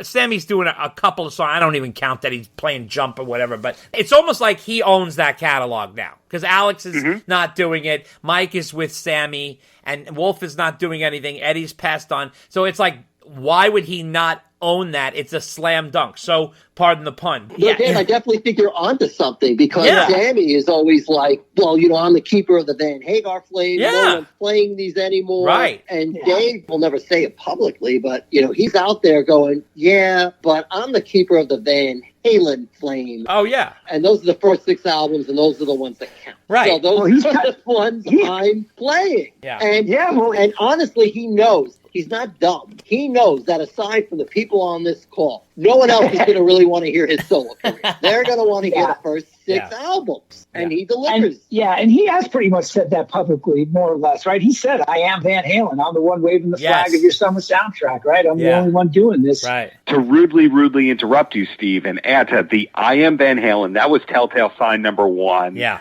The set list being only Van Halen, but the drum set, the drum kit. Oh, yeah. The drum riser. The drum riser. From the 2015 tour. Yeah. That was Al's drum riser from the last Van Halen tour, right? It looked just like it. I wouldn't be surprised if it was. I gotta tell you, I absolutely love the idea that Dave absconded with that drum riser sometime after 2015 and had the keys to the storage unit. You know what I mean? Yeah, exactly. Well, now, here's my question. Did Al give it to him? Did Dave just take it without asking, or did he buy it in the auction? No, he's not buying it. That drum riser is probably something where Dave was like, hey, listen, Al, do me a favor. Don't sell the drum riser. I might use it. Maybe there's a fee that he pays or whatever, but I don't know. But I can't imagine these guys are going to start charging each other for shit. And Dave's not going to... I am going to put it out there. Really? And surmise that he was the highest bidder in the auction. Oh, fuck. One of the nice, pleasant, positive things that I'll say about Dave is he is not cheap. Really? Ever with anything. Wow. One of the reasons I knew that this was going to be a great show was how many times the band rehearsed, and he rehearsed with the band. Okay. And all those people to do those rehearsals are getting a day rate and a per diem and maybe some of their lodging covered. Right. So he shelled out for, I think, 25 to 30 rehearsals. Wow. Plus putting the people up, plus renting the hall, plus when they're rehearsing, there's techs on staff. So I don't think somebody who spends money like that goes, oh, I just don't know about, I'm making up a number, the 25 grand for this drum riser and the 5 grand for the Elvis black leather jumpsuit that I'm going to wear. I don't know about that. Yeah. That's true. That's true. And also, was that drum riser up for auction? I don't even know if it was. I thought I read it was, but I didn't research to see if that was accurate. I'm just curious. Because a lot of the things reported about these shows, the show rather, totally incorrect when they go, this is his first performance in 5 years. And you go, no, it's not. He retired 5 years ago. No, he didn't. No. If you don't count the Royal Machines, one side thing here, Darren, how is it possible that he does these private shows and not a drop of video comes out? I wonder if they're Yonder kind of scenarios. You know what I'm talking about with Yonder? Okay. And why does he care if there's a video that comes out? I mean, if you do a private gig, what the hell's the difference at this point? I don't think it's him. I think it's the corporations who book it through the talent booking agencies. Okay. All right. And or everybody going, this is a really bad look as a cash grab. Oh, yeah. Please do not publicly document that our publicly traded company spent all this money on that as opposed to making our products better. That's true. What's the Yonder scenario? Oh, the pouches, Dave. The pouches is what the Yonder... You put your phone in the pouch. You ever do that? Oh, okay. Like they allegedly do at Dave Chappelle shows, even though somebody always sticks one in. Yes, Chappelle is the one who started with it. Danzig also do it too. Yeah. It's YONDR. It's missing the E in Yonder. Interesting. So now, also, let's go over the set list. What did you guys make of the set list? Did you like it? You think it was strong? Is there something that you felt was missing? What did you guys think of the set list? We'll start with Darren. We'll go to Steve and then Dave. Wasn't every Van Halen song that I love, but it was a great mix of old school stuff. Yeah. What do you think, Steve? Yeah, same here. One, I love the fact that he did not open with You Really Got Me, even though it was the third song. I thought that was really smart, just coming right out with Panama, especially with those guys singing backup vocals. Yeah. No real surprises as far as the set list, but I was really happy to see Mean Street in there. Yep. And Romeo Delight, which are two of my favorite Van Halen songs. And also Drop Dead Legs. I probably listened to more bootlegs from the 2015 tour just for that song. Oh, yeah. I was so happy it got back into Van Halen set list. Oh, yeah. And so for Dave to pull that one out, I'm satisfied. I mean, he nailed all the hits. I can't think of one. I mean, Hot for Teacher was in there. And I remember, Darren, you were saying that could this be one he steers away from because the key is too high? Yeah. Not only was I shocked when I found out in advance that was being learned, because I thought it was too high, I made the mistake of thinking that was going to be the song he jumped off the drum riser for. I misinterpreted something. I thought there was going to be a jump off the drum riser. So I had my phone at certain parts of the show go, this is the jump, this is the jump. But I think if it's going to be a jump, there's going to be one, and that's going to be the end. I don't think Dave can do that anymore. I think he's got to retire that. He's basically the ringmaster, and he's good at that. I don't even think I saw him lift his leg up once. I was watching that, too. I think the doctors have told him, yeah, you're done with that. Yeah. I've been told his body healed itself weirdly in the last 5 years, that to prep for all this, and stop me for interrupting back to Dave C's thoughts about the set list. That's okay. I heard he quit smoking cigarettes. He Wow. changed what kind of alcohol he drinks. He changed his diet.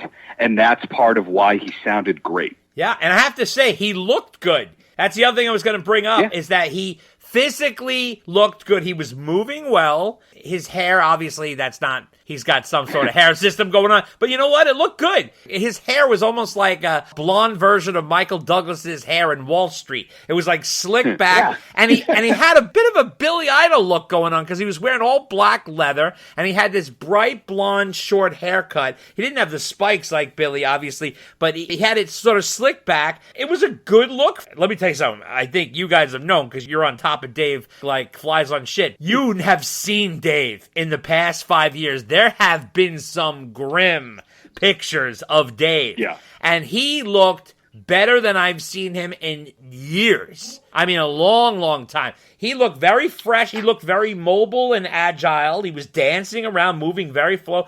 And I thought, he looked nice and trim. Not that he's ever heavy by any means. He's all cut. But he looked good. He looked good and he moved well. He moved very jangly. He was moving just like Dave. He was being very Dave.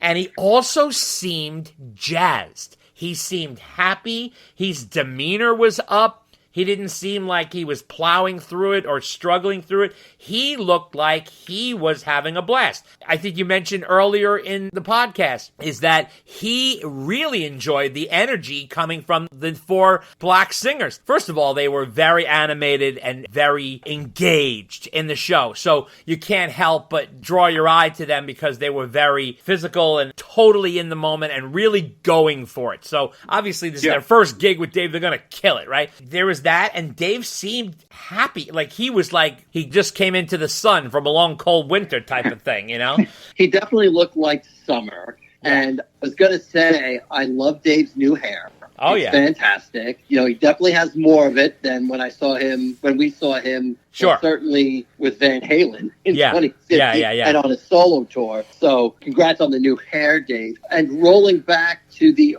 original question about the set list, I thought it was solid. He has so many great songs he can choose from.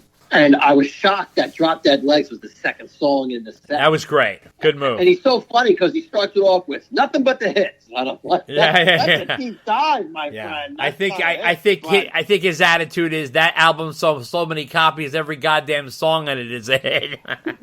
Well, to your point, a lot of the set list was the first album and a decent amount of songs from 1984. Right. I was surprised that he didn't do I'll Wait because he had the keyboardist there. What's his name? Danny Wagner? Yeah. Danny Wagner. Yeah. And I wanted to ask the both of you guys who were there. This is not an insulting comment. I'm genuinely asking. Yeah. What was Danny Wagner adding to the show? Because when I watched the video, he's playing a lot.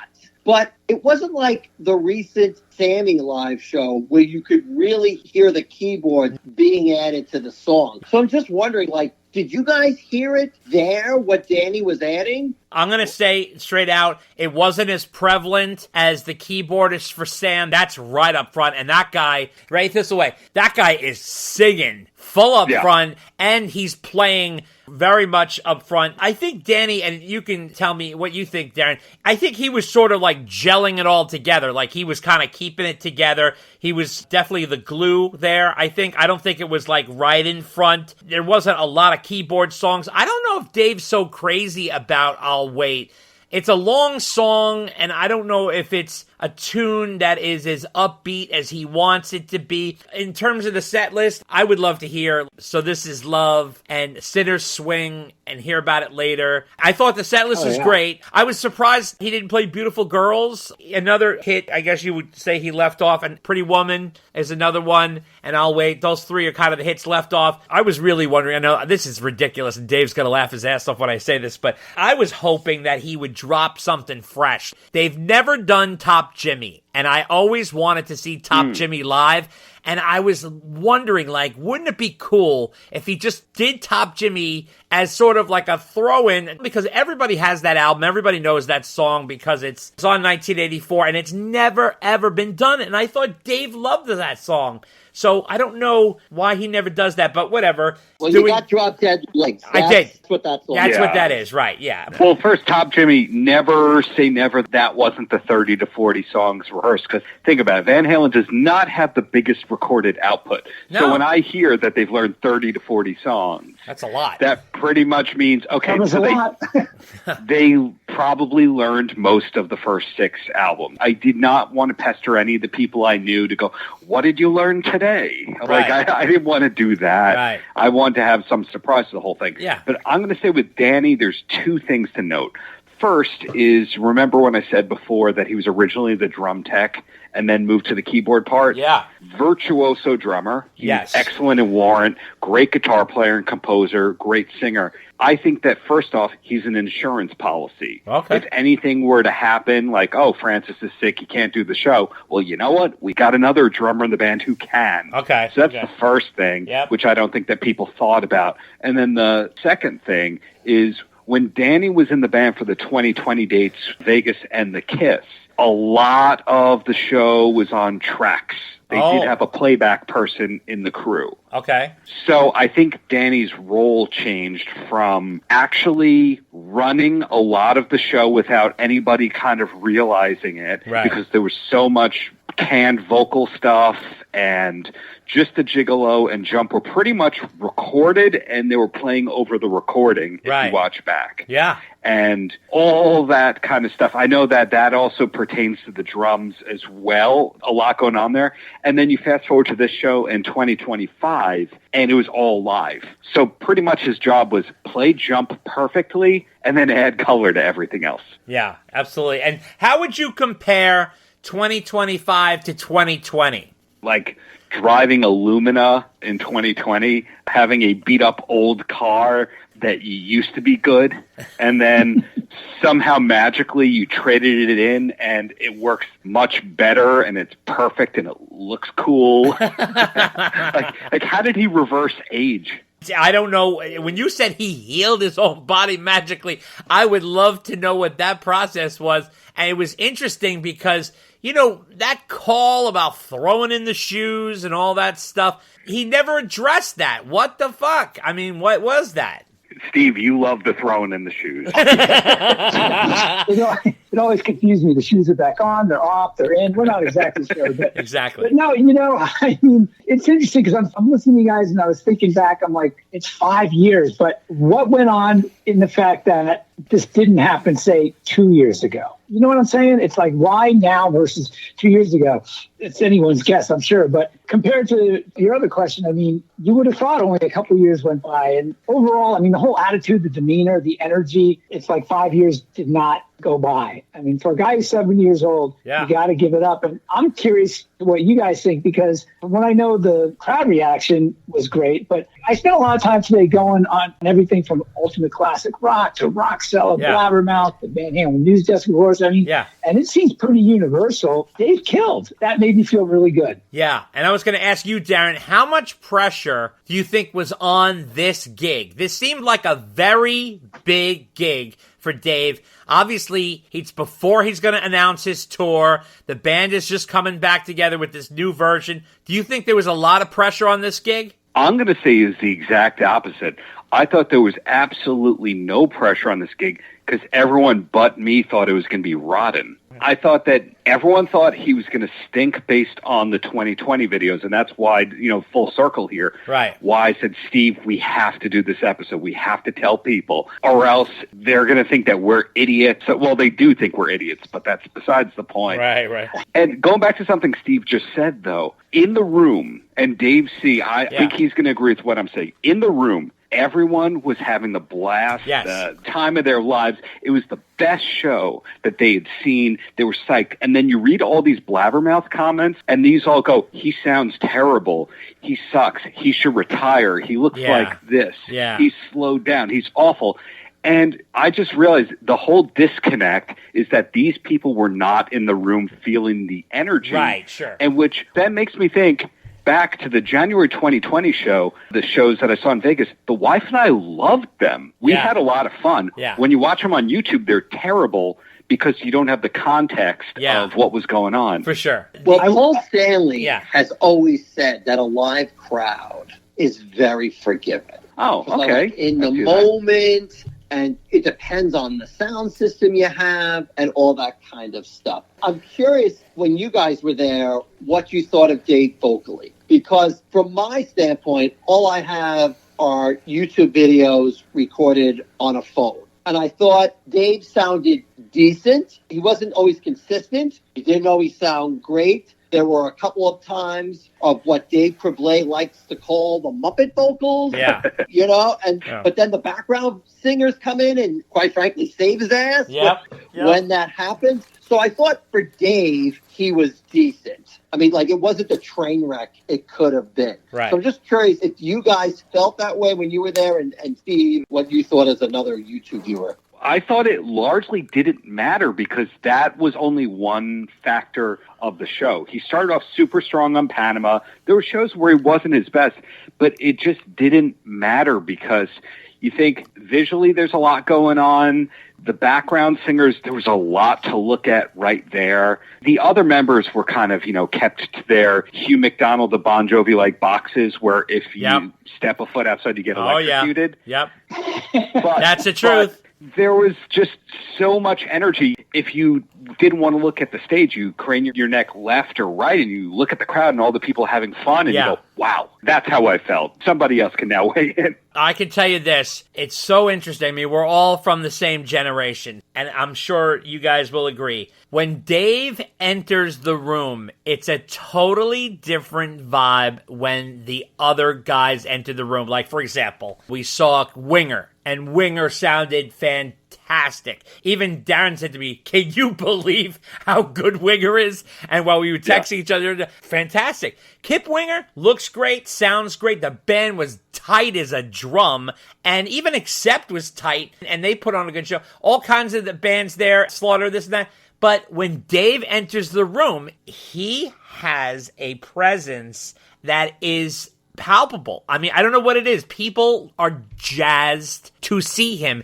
He's like a symbol. So like when he comes on stage, he presents that whole 80s party vibe. And he comes out and he's so full of swagger. And the reason why he's so unique is he's such a rock star. He is not a fake. He's not some guy who goes home and, takes off his hair and his leather and now he's just a little old Jewish man eating a corned beef sandwich. Like, he's Dave 24 hours a day. And he's always like that, and he really is the big personality, the big smile. He has this swagger that he has, and Jagger's like that too. He has a whole vibe. When Jagger hits that stage, it's Mick fucking Jagger. When Mick Jagger came out on the stage in the Oscars, people lost their minds because it was Mick Jagger. And when he comes on that stage, he struts on that stage like he fucking owns it. And Dave is from that school. He comes on that stage and he's like, guess you missed us, we're back. And that is his vibe. And everybody's like, fuck yeah. And everybody went crazy. He lights it up right from the beginning, and he knows how to push those buttons. He's like an expert at it. So, you're forgiving with a lot of his vocals. I was listening to his vocals pretty on, and I know Dave's vocals very well, and I'll tell you why. I listened to tons of bootlegs, and I know what happens with Dave is he gets distracted. He's totally ADD. When Dave's on stage, he's looking at everything. He's looking at the black guy singing, and he's looking at the girl in the front row, and he's looking at this, and it's like, Dave, third verse, it just, and the band's tight. And Dave was pretty on vocal. I have to say, he was pretty on point. He seemed like he was focusing extra, and he seems like he was putting in the effort. I didn't hear the Muppet strain as much. It comes out here and there. I'm not saying it doesn't. I'm not saying he's perfect vocally. He's never been perfect vocally. Let's go back fucking 40 years. He's not perfect vocally. But at the same time, he's still Dave, and he presents a certain vibe and element in the live setting that I don't think anybody else has. Stephen Pearcy is not hitting that stage with that kind of vibe. I mean, when Dave comes out, it's like the party can start. Dave is here, and he has that presence. So I think that's the elusive element. Steve, what do you think? Yeah, you bring up some really good points. I listen to a lot of different YouTube videos. Some are better than others. And the places where he struggled a bit, you're right, he didn't do that Muppet thing as often. But the places he struggled, and there was other verses where, he dropped an octave a bit or whatever, they were all the places that I'm used to him doing the last Van Halen tour, and maybe even before that in some places. So it was a pretty low bar, right? And he's far exceeded that. I mean, overall, I think for a 70-year-old guy whose voice was suspect, he put in the work. And, it's interesting when you guys were talking about this, and Darren, you mentioned the work and all that. I think of a boxing metaphor, and Dave loves to bring up sports metaphors, and he loves the comeback story and things like that. And he even mentioned something about Rocky's comebacks. And I would bet at some point during all of this, he looked at this as if he was training for a championship fight. The comeback, no one saw coming. In his head, he got himself into great health physically, mentally, and just this is what he delivered. I think it bodes really well for the exciting news of the fact that there's now 21 tour dates. Absolutely. announced. So, if he delivers like this on this tour, listen, the usual haters are going to hate. We see that all the time, right? Yeah, of course. We've all spent time on these comment boards and message boards and all that. And I'll tell you, overall, when I looked at a lot of the credits, I think there was more positive comments and more. I think the overall vibe was like, God, he's back. He sounded really good. And let's love it and enjoy it. Absolutely. Speaking of the tour, what do you guys think this tour will be? Will it be a 75-minute show? Will it be longer? Do you think it'll be a different set? Do you think it'll be similar? What is your take? If I could start with this, I got a question for Darren in particular on this, if he knows. But to answer your question, Dave, I think he's got to do more than 16 songs with the full headlining set. And I haven't looked if these are all casinos or not. I think there's a few of them on there. But I think he's got to add a few more songs in there. But I think he needs to get it up to about 18, 19 songs for a full, good headlining set. And one of the first questions that, Darren, this is to you, is that are those cool backup singers going to be on every date? Okay, so before we get there, I have to correct something there. The corned beef sandwich thing, I disagree with.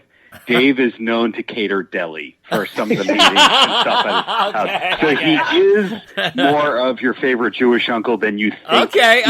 All right. I thought that's important. And he is not Diamond Dave a lot of the time. You don't want to see scowling Dave, the perma frown Dave. Oh, yeah. You don't want Dave blasting the sound man on stage as they want to do, So. Oh, my Lord. It's frightening. He's not a tall man. Like, he's taller than me, and I'm short. Yeah. But he is physically not afraid to get in people's faces with the scowl. Jesus. He is not afraid to step into an altercation. So I just want to put that out there. That he's not Diamond Dave 24/7 or anything like that. Because when I started writing my book, I thought he was.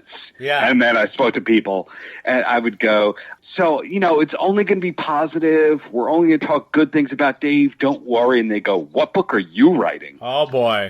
Oh, boy. Well, at least he wasn't complaining about the blowers this time. Right. Oh, man. Yeah, that was the Tank the Roadie YouTube thing. That was a great thing about the blowers. That was crazy. And, I tell you, it's so funny. I was sitting there at the venue, and the venue was an outdoor venue with a roof over it because Dave and Darren are from Long Island like me. It was basically Jones Beach with a roof. Not quite as big as Jones Beach, a smaller version, and it was outdoors. And I said, what is Dave going to do about the backstage blowers?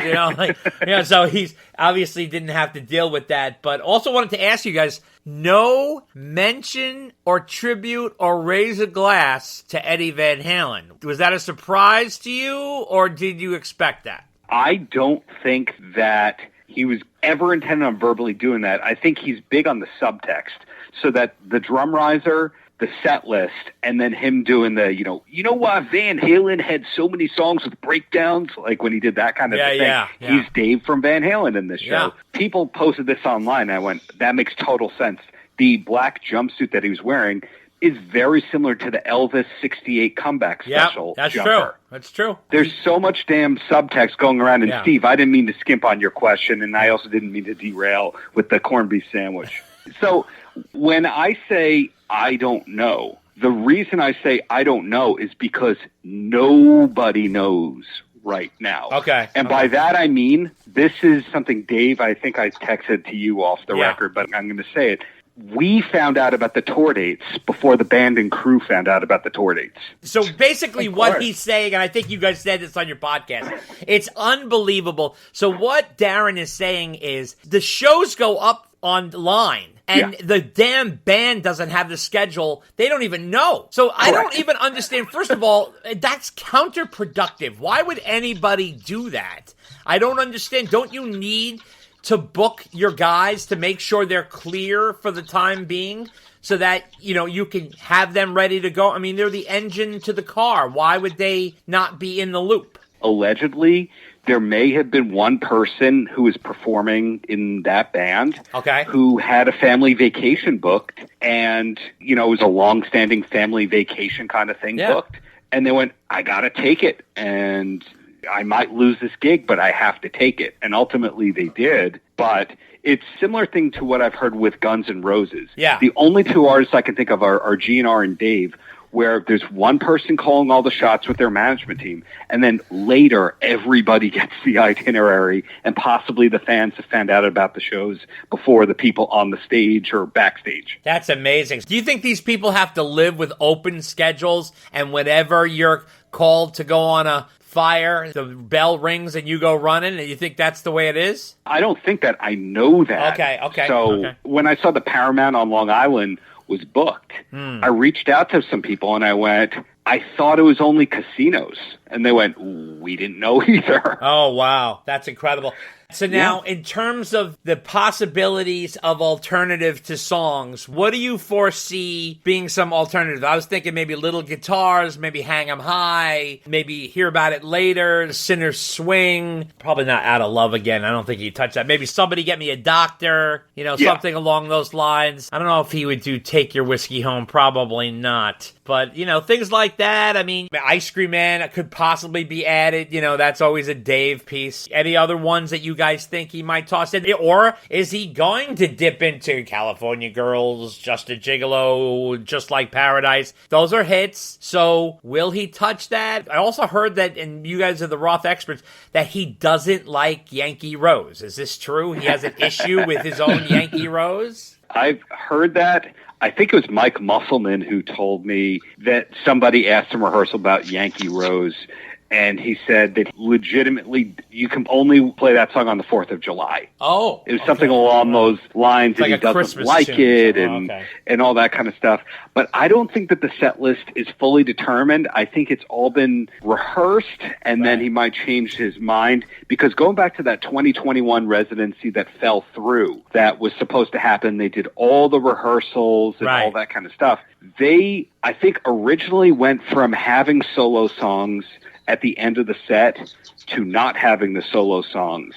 And I think that also they went from tracks to no tracks to they changed the lineup a few times. He changed his mind a lot. Yeah. But I think that everything is running differently now because it's not only Jerry at the helm, but Tom. I spotted Tom by the soundboard area, and I looked at him like, oh my God, that's Tom. And then I said, I should get a photo with Tom. And then I realized, no, that is going to screw up all of your contacts and relationships and whatever, because that is the general. Tom is running that show. Right. So tell us about Tom. What is Tom's last name and what is his role? Tom was the guy that was on the air with him with the Roth show, right? And he was also, I guess, in the radio days, right? He wasn't in the radio days. I think in that era, he was working on albums with Brendan O'Brien. Oh, okay. I know he worked on a Brandon Boyd from Incubus album. He's a legit producer, engineer, and Dave super trusts him. He was in Thailand with him. Oh, wow. You see him on camera with the biking there. In the video from 2018 or 2019 when Dave knocks on the hotel room door to thank the Van Halen fan. Are you guys obsessed with that video like me and Steve are? Oh, the Vegas one? Yeah. Oh, God, yeah. I watched it a million times. It is priceless. That's like funny for all the wrong reasons. Yeah, exactly. For all the wrong reasons. It's amazing. But you know what? That is a perfect metaphor for what I say about the current generation. Here's the thing about them. It's so interesting. They know songs. They don't know the artist. They pay no attention to who the artist is. For example, Fleetwood Mac, Dreams, they know that song. They can sing that song. They don't know. Fleetwood Mac, who the fuck's Fleetwood Mac? They don't even know who Fleetwood Mac is. Don't Stop Believing, they don't even know Journey. They just know Don't Stop Believing. They may know that it was in The Sopranos. They don't know that it's from Journey. They know songs, so they'll know Jump. And this is what's interesting. I talked about this, I think, in our last podcast when Jump crossed 1 billion streams. It's incredible how a song of that magnitude, like a song could be a hit in its time, and then it becomes a calling card or becomes an anthem, and then it becomes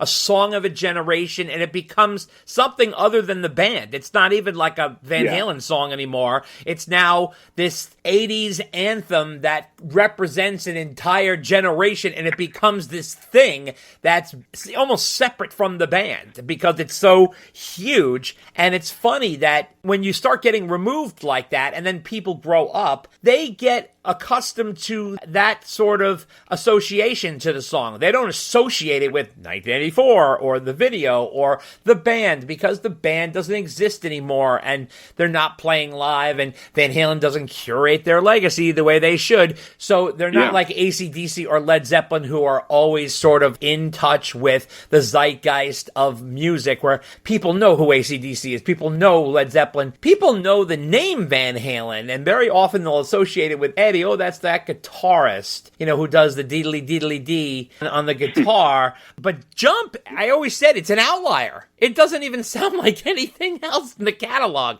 I was going to mention, you bring up a really good point, especially about that, because we talk about this often. I mean, considering the two lead singers are still out there and Dave is back again, I mean, Van Halen has done less to further their own legacy than like any other band of that size. You know what I mean? Yeah. Couple that with the way people consume music today. It's another song on your phone. Yeah.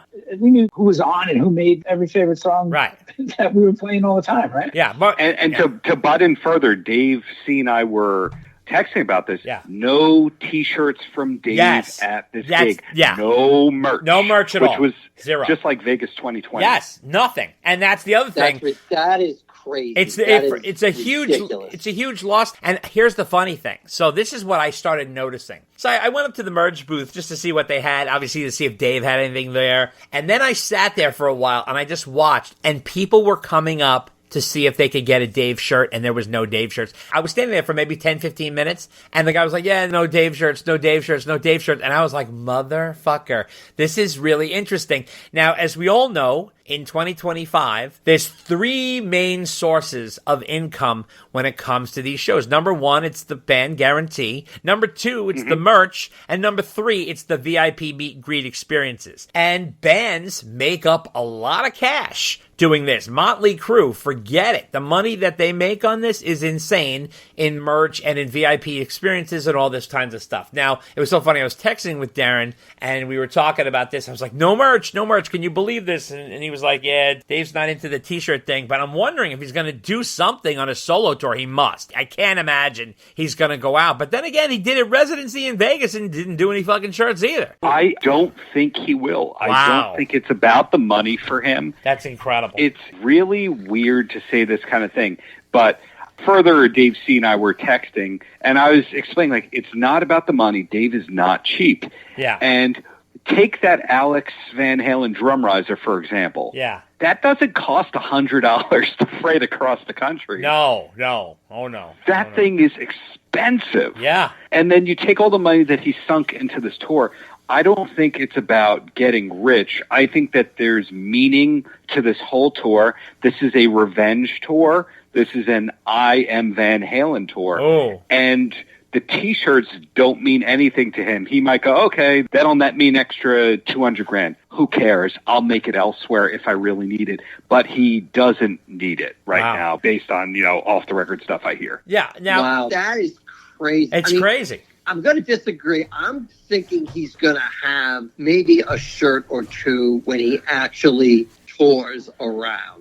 I mean, he didn't have any for the Vegas residency. Admittedly, Dave, I think you and I were at the second and third show of the residency. Yeah. There were supposed to be more shows. Yeah. Then that pesky coronavirus got delayed. Right. So nothing happened. But I don't know. I'm just befuddled with that. I'm almost as befuddled at that as I am that he thinks Yankee Rose is a 4th of July song. because he is the only person who thinks that way. Almost nobody else, again, except for the 4 people on this call, know that song is about the Statue of Liberty. I mean, I remember Dave had to explain it to people when he came out. Yeah. So if he thinks this is some kind of like kitschy song, like no one thinks that. No. They think, dude, this is one of the biggest songs of your solo career. It rocks. It kicks ass. It's not California Girls. It's not just a gigolo. Mm-hmm. Like, it fits in perfectly. But, you know, no solo stuff. Then he calls up Steve Roth and goes, nah. And Wait a second. I want to tell Steve this. He did, in Vegas, rehearse She's My Machine. I know that. When Dave and I ran into Muscle Man in the hotel, you remember this, Dave? We like muscled Muscle Man into a photo with us. And I think it was right at the beginning of our trip. And we were like, holy shit, that's the drummer. And we got him to take a photo with us. In fact, we tried to get him in our room to record a fucking podcast. But he couldn't do it. He had some sort of NDA. He couldn't talk or whatever. But that was fine. But I think we did get out of him that he rehearsed She's My Machine. That was on the list, and apparently was going to make an appearance in the Vegas residency if it got further down the line, but that never seemed to happen. But there's a lot of songs that he could do. I mean, like Slam Dunk would be a killer song to do live, and things along those lines. But obviously, he doesn't like the DLR band album. But the other thing I wanted to ask you is, I'm going to put this out there to Steve to start. I know this sounds pie in the sky, but let's be honest here, okay? Now, if I'm Irving Azoff, and I'm a businessman, and I see Mr. Roth over here doing his Van Halen set from 1978 to 1984, and I look to my right, and I see Sammy doing the Van Halen set from 1986 to 1995, I would say, you know what, guys? Let's make a lot of cash. And maybe we come together and we do bigger venues, and you don't even have to talk to each other, no press conference, you don't have to see each other, but you're each going to do your set and you're going to make twice the amount of money you're making. Is there a way? If hell froze over for the Eagles, is there a way for that to occur? You tell me there's a way to figure out the Middle East conflicts. I'll tell you that's going to happen. Well, listen, money always talks. No, in a perfect world, right? I mean, in a perfect world, you can imagine a really cool jam with both guys up there and, Satriani playing, and it just could be a great all-for-one, one-for-all thing that fans would absolutely, completely lose it. Oh, yeah. But, combined, 30 dates, they would clean up so fast. I mean, I don't think anybody would go, we saw this in 2001. I'm not going to do it again. No way, man. I would be there. I think there's money to be made, certainly for Dave. I mean, these 21 dates, there's a lot of places. If they're going to add dates, that would be great. But there's a lot of places. He will. Spoiler alert. He will. Okay. Yeah, but neither of those guys need the money. I mean, Dave's not making T-shirts, for crying out loud, and that's easy money. He's not doing that. Yeah. Sam has more money than every artist that played at the M3 festival, right? So he doesn't need the money. So those guys are not going to tour for the money. And Sam has made it very clear that he would not tour with Dave again. I mean, maybe he would do a show or a song with him, but he will not be upstaged by Dave. And Dave, I mean, his ego will not physically allow anybody else on stage to be singing with him that isn't on his payroll. No. I don't think he should. I don't think they should play together. I don't think they should jam. I don't think they should do a song together. I'm talking about if I'm Irving Azoff and I book Madison Square Garden and I say, we're going to do 2 nights at the Garden. One's going to open, the other one's going to close, the other one will open, the other one will close each night. You're going to make a fuck ton of money and you're going to have a double Van Halen sets. Now, this is what they wanted to do in 2002 when Dave and Sam toured together. They did that as a fuck you to the brothers. That was a collective fuck you to the brothers. There wasn't a peace treaty. The brothers, they were running the Van Halen brand into the ground at that point. It didn't exist. And the two of them were like, fuck you. If you guys don't want to get off your ass, we're going to do it. And they kind of showed that they could get along and go and do a tour. And that tour was more successful than you thought it was. And they were wanting to add dates, and then egos got in the way and all this shit. But let's be honest, everybody's older and wiser here. The money is 10 times bigger. So they could easily do a night of Van Halen covering both eras. And Sammy is doing now what he should have done in 2002, which is he's doing a full dedicated Van Hagar set. He's actually taken the time to put together a nice full Van Hagar set, and he's playing it well, and he's hired really good people to back him. Okay, he's got Kenny Ornoff on drums, he's got Joe Satriani on guitar, and with Mike there and everything, it's fantastic. It's solid as can be. Dave has worked very hard on his band, and they've gotten their whole thing together, and it's as solid as can be. Now, if it's ever gonna fucking happen, it's gotta happen now. There's a few errors in there, if you don't mind me being the mean guy on That's this. why you're here. No, please do. There's nothing more I love than to listen to somebody. Dave's getting out the baby oil as you speak. Oh, Okay. yeah? I'm ready. First thing, our friend at DLR is not an Irving fan. Oh. If you notice, when Irving managed Van Halen, Dave retained separate management. Yes, that's true. People behind the scenes have told me he doesn't like Irving.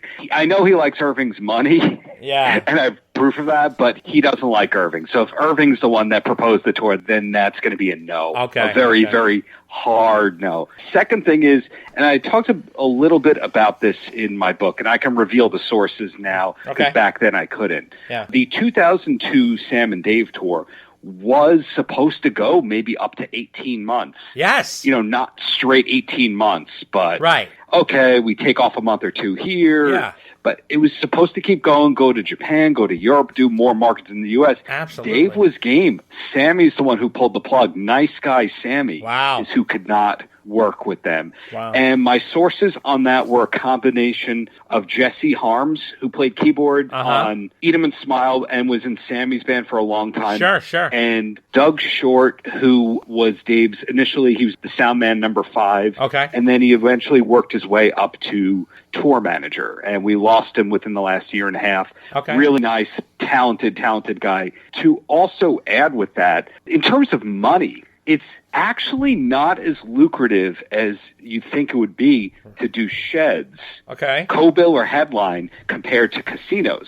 Because once you get up to that shed level, your crew is probably going to be between 30 and 70 people. If you're doing casino shows, the money is possibly comparable to the place that's 10 times bigger, and they're covering your hotels, your catering, they're providing you the back line. You fly in, you fly out, everyone's happy. They give you some sauna or spa vouchers. Wow. And it's easy.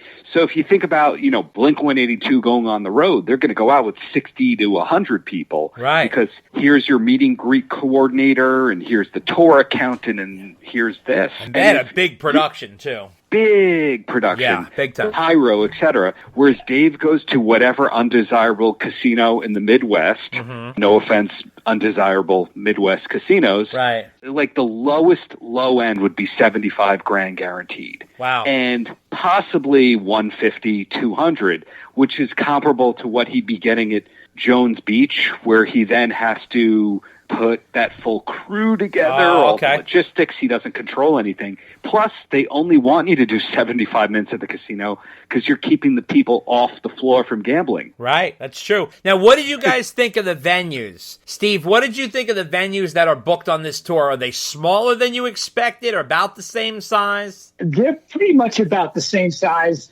You know, what I expected, I mean, I certainly didn't expect like Madison Square Garden level. No, it's not. Yeah. From what I could see, for a guy who's been around for 5 years, whose draw could have been suspect, I think, for any promoters, this is manageable risk for those guys and won't look empty. You know what I mean? If it undersells. So if you need to paper it, you can fill it pretty quickly and you know, get your local classic rock station on board, and everybody should come out happy. What did you think, Darren, about the draw at M3? Were you surprised it wasn't sold out?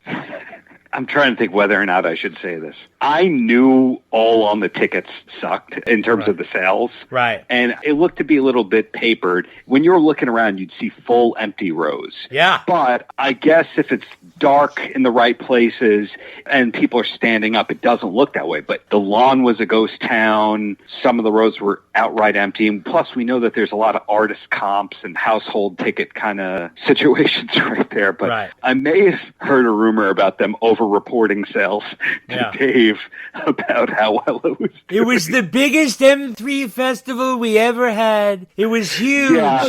Never bigger, never larger. Why do you guys think the ticket sales weren't as good as they could have been? I'll tell you why. What I was thinking going into this was, at least for me, being the demo age range, loving so many of those bands, I'm a big hard rock guy overall. For me, you could take about 4 or 5 of those bands, including Dave, and make a great one-day festival. Each day there was 2 or 3 bands where I went, I wouldn't really care. I mean, for me, it was about Dave, Ace, Piercy, and Dave Martini, and was Winger on that bill. Yeah, you know what I mean? Winger. It was like, would it be worth for your average person to go, I want to see all these folks and spend this much money and do all that to get there? I think this wasn't a good enough lineup. Yeah, absolutely. Can I butt into that and say the 2023 lineup, the 2 years ago M3, 6 of the bands on that were also on the 2025 lineup. They've got it really bad about repeating artists.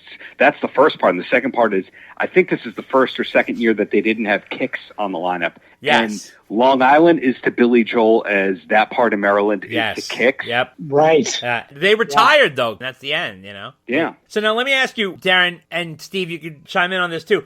What happened to the Roth live album, the one that was up with all the Van Halen covers? It wasn't live, but it was like sort of live in the studio. What happened to that album? Why was it taken down? The re-records. The re-records, Roth Lives, I think it's called. Roth Lives, right, yeah. Why was that taken down and disappeared? I never poked around for an official reason. Okay. But I asked people who may have worked on it, and they had no idea why a thing would go up and then disappear. Dave has been kind of notorious to overly generalize about doing something and then hiding it or burying it, not just if it's unsuccessful, and then like reposting it and then deleting it and reposting it. Steve loves this stuff.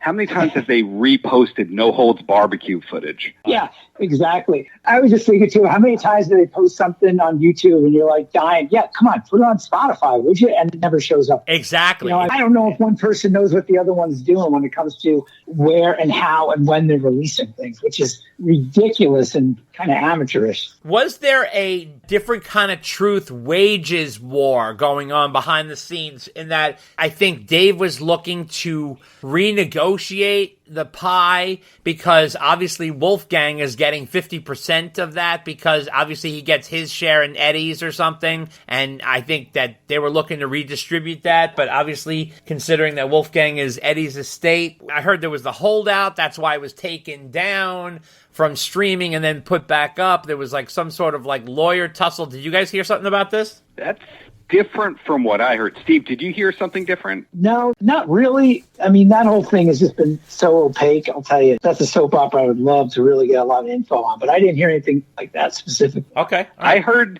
that part of it is that it was a rights reversion because generally when you're a superstar artist, you make an album, you scam the label into paying back most of it or all of it or properly licensing it, and then it's yours again in 5 or 10 or 15 years or whatever it is. And I think that Van Halen has quietly renegotiated their Warner Brothers deal a lot of times. Right. So let's say nobody's talking, still all their lawyers are talking, and seeing the rash of bands who've gotten their masters back in the last 25 years. Metallica was a very, very high-profile one. Somebody who knows what they're talking about told me the Zombies, even they got their masters back. Yeah. And when a 60s band gets their masters back, you know, like things have changed. Right. And I think that Van Halen is in the process of getting the masters back. That's one I never tried to verify with anybody. Yeah. But there's always going to be complex estate stuff going on. So I think a different kind of truth reverted, and it would have cost this much and this much to do paperwork. And Dave went, nah, it's not going to gross that much in money. Okay, but then somehow it made it back onto streaming. Then Wolfgang said something, I think it was on Trunk's show, that it was kind of like, oh, well, you know, somebody has to sign some papers or something. I don't know. There was some sort of tussle there, but somehow it made it back up onto streaming in order to keep the Van Halen catalog together. Yeah, Dave, I think you and I were talking off the record about how we get all of our news from Eddie Trunk, Mitch LaFon, and Jeremy Allen White because they always do all their homework and they get the best scoops, right? Yeah, right. These guys, there can be some trouble stuff there. I mean, they're not bad guys. Sometimes their ego gets in the way, I guess, sometimes of that kind of stuff. But their ego definitely gets in the way. Yeah, Earlier, Dave, you said they're older and wiser. They're older. They're not wiser. Yeah. It's still like a kindergarten class. Yeah. With this thing. I know. Right? I mean, you want to know why they can't get on stage together and play. Yeah. I mean, because they're still children. Exactly. And that's the other thing I wanted to ask you guys. Do we have any read on where Dave's relationship is with Al right now? Al was pretty nice to him in the book. I thought he was pretty congratulatory to Dave in the book. What do you make of Al and Dave in 2025? I think that they do talk. They don't talk all the time. They don't, quote, laugh like pirates every day. I think that was the overstatement of the century. I think there's always been a love-hate thing with the Van Halens and Dave where they weren't really friends. They were business partners or coworkers at best, and maybe they were close with one another at times. But Dave, and this is not a criticism, this is just so you know who you're talking about. Yeah. He's not really a friends guy. He doesn't go, hey, I'm going to help you move next week, or hey, do you want to go watch the Packers game? He's never been that kind of guy. He's very transactional. So he's more likely to hang out with a group of strangers. I've heard anecdotes about this kind of stuff that don't know that he's David Lee Roth and just go hiking with them. He's that guy rather than, oh, I've been friends with these people for 50 years. And I loved an interview that you guys had a bunch of years ago with Terry Kilgore. Yeah. I mean, Terry Kilgore is one of the oldest friends he would have ever had. Yeah. And that's a non-existent relationship. Exactly. And, well, Terry certainly colored that paper with pen and really kind of put a fine point on what the situation is there. Now, I'm going to wrap up with two questions and see if you guys can fill us in on this since you're close to the ground on the Roth stuff. What is the state of the California sessions? Is this ever going to come out as an album? And is every song on it already released? What is the scenario there? Steve, give your hopeful vision because I'm just clouding everything with negativity. Do you mean the John 5 sessions? Yes. Well, the John 5s, You know, I haven't checked if they're still on Spotify, although I did make a playlist for it. But a while back, I counted, and if they did 10 to 12 songs, we got close to half an album out there in bits and pieces released. But that dried up going on, 3 years ago? Yeah. And nobody can get any rhyme or reason, like I mentioned before, when, how, or why Dave will release anything. And, we had a little run there, right? We had some stuff come out, and then it's been silent. And I have no clue other than just hoping against hope that we'll see if there are more songs. Because from what we always heard from John 5 was they did record, quote, an album's worth of material. Is that 10 songs? 12? Who knows? All right, so now this is the part where we're going to have Darren shamelessly plug his book and also answer a question regarding his book. What has been the feedback from the book? Have you heard from Dave or anybody from the Dave camp about your book? And then please plug your book and where they can get it and how much it costs, where they can buy it, the whole deal. Before I do that, can I add a little bit about John 5? Oh, of course. Okay, so what I heard from somebody who would know because they were in his house was that it was never a real finished album. It was literally sessions. The mixes were never finalized. It was never properly mastered. So it was something that he was chipping away on after the fact. But then I also heard that it was intended to be a revenge album in case A Different Kind of Truth did not get finished or they didn't agree to his terms. So I heard the timeline is actually concurrent in a way, or it's closer than you'd think it'd be, because you hear so many different theories about when it was recorded. Some say 2007, some say 2013. Right. So I just wanted to add that color. Okay, that's fine. Sorry if you knew that already. That's fine. No, that's great. And let's get into your book. Have you heard from Dave's camp, anything about your book? Have they said anything? I have never gotten one email returned ever by Jerry Leonard. So never heard anything directly, but I've heard from other people who've been sources and very nice and very, very, very patient. So it's kind of like not getting approval from the one person who kind of matters. But I think at the end of the day, Dave doesn't want you to know how the magic tricks are done. Right. So it kind of makes sense that he wouldn't embrace somebody trying to expose how those magic tricks are done. Right, that's true. Okay, so where can people buy your book? How much is it? And where can they go to get it? Amazon, Target, Walmart, Barnes & Noble, any kind of place that has an e-book situation or physical book situation. And give them the full title and how much it costs? DLR book, How David Lee Roth Changed the World. Last I saw, it was selling for like 18 on Amazon, something like that. Very affordable, yeah. Yeah, thank you for the plug. Of course, awesome. And we're happy to do that. Thank you guys so much for doing this and for being so patient with all my questions. And it's been great talking with you guys. We should definitely do this again sometime. This was a lot of fun. Obviously, this is a huge boon to have Dave come back at such an interesting time, to have him out there back on tour and going. So, maybe we'll reconvene when the tour gets underway and we can get going and see what's happening with that. Steve, thank you so much. We can get together again after the tour is canceled. as long as you have a positive. We all go to Greg Renoff's house in Oklahoma for one of those shows. That would be something. If you're checking X or Twitter right now, I think T-Bone has invited himself over to Greg's house. Oh, really? Wow. Okay, yeah. That's interesting. I keep telling Greg to pitch Michael Anthony to do a biography. If he's done Ted Templeman's and he's done Van Halen Rising, he has proof and the cachet to go to Michael Anthony and say, Mike, before you forget everything, let's get it down. You know what I mean? Because I think it's time that, Alex has done his book and Dave's done his book and Sam's done his book and Eddie's no longer here. I think it's time somebody hear from Mr. Anthony. And I told him, Greg, you're the only guy that he'll know and be open to speaking to comfortably because you know him and he knows your background and research because he's read those books. So, it might make sense to do that. So I always give Greg a little nudge about that, saying, you're the guy who can approach him. You got the credentials to do it, so he should definitely see if he can get on that. Steve, congratulations on your first cousin, David Lee Roth, going back into the game here. I'm sure the family barbecue on Memorial Day will be exciting now that Dave's back on the grill, And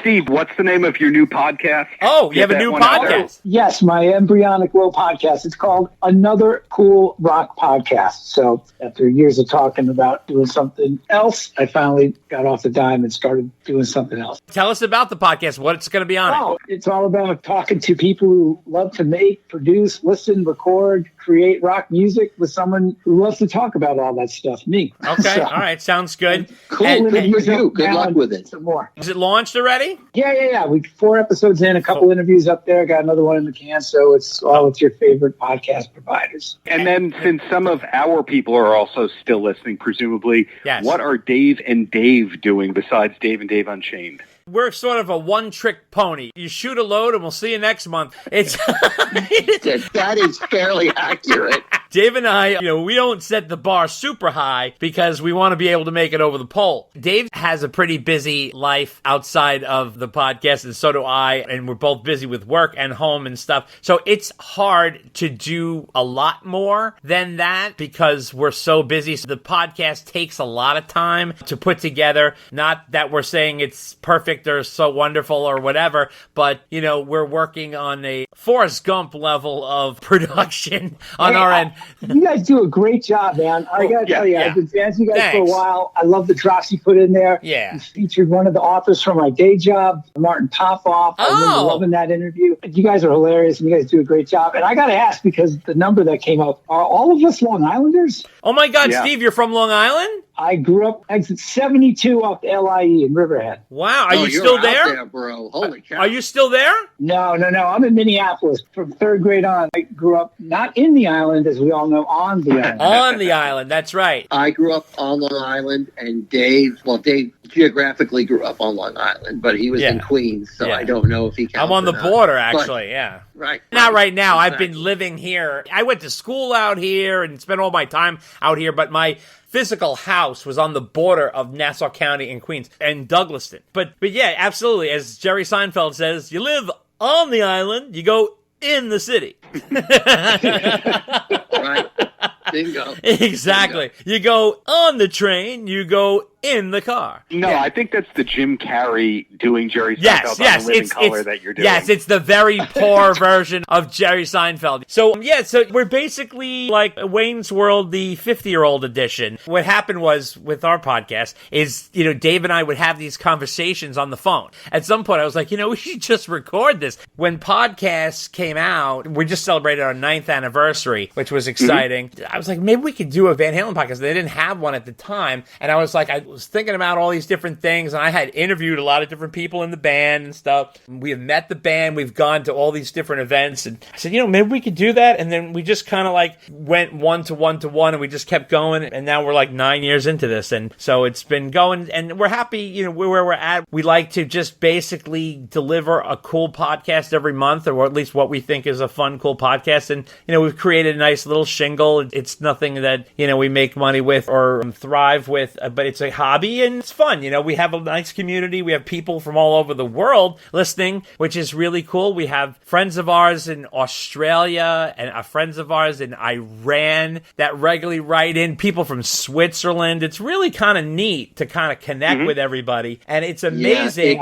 It's crazy. It's crazy. I give Dave full props because he puts a lot of work into the production, and that's not an easy thing. So I'm always thankful that he spends the time on that. And the other thing is, our podcast is 3 to 4 hours long. Yeah, it's ridiculous. I think that's enough for a month. It's a lot. It's a lot. It's funny because we kind of started the same way. I think Darren and I were in the midst of like a 25-minute phone conversation over the merits of No Big Thing. I said, this could be a podcast. Yeah. And 105 episodes later, and we made some really great connections. And Darren is just the ultimate connection. I didn't know at the time the guy was a private investigator, and boy, has that paid off. A couple weeks back, I was down at Rockin' Pod in Nashville. I met a bunch of other podcasts, a bunch of other people, and they're like, "Oh my God, I know who you guys are." And it's like, in our little world, that was really cool. It's cool. I had one moment like that was really interesting. You guys are going to laugh. I'm going to see Duran Duran at Forest Hills Stadium, and I'm wearing a Van Halen t-shirt because I have like a million Van Halen t-shirts, and I'm wearing one,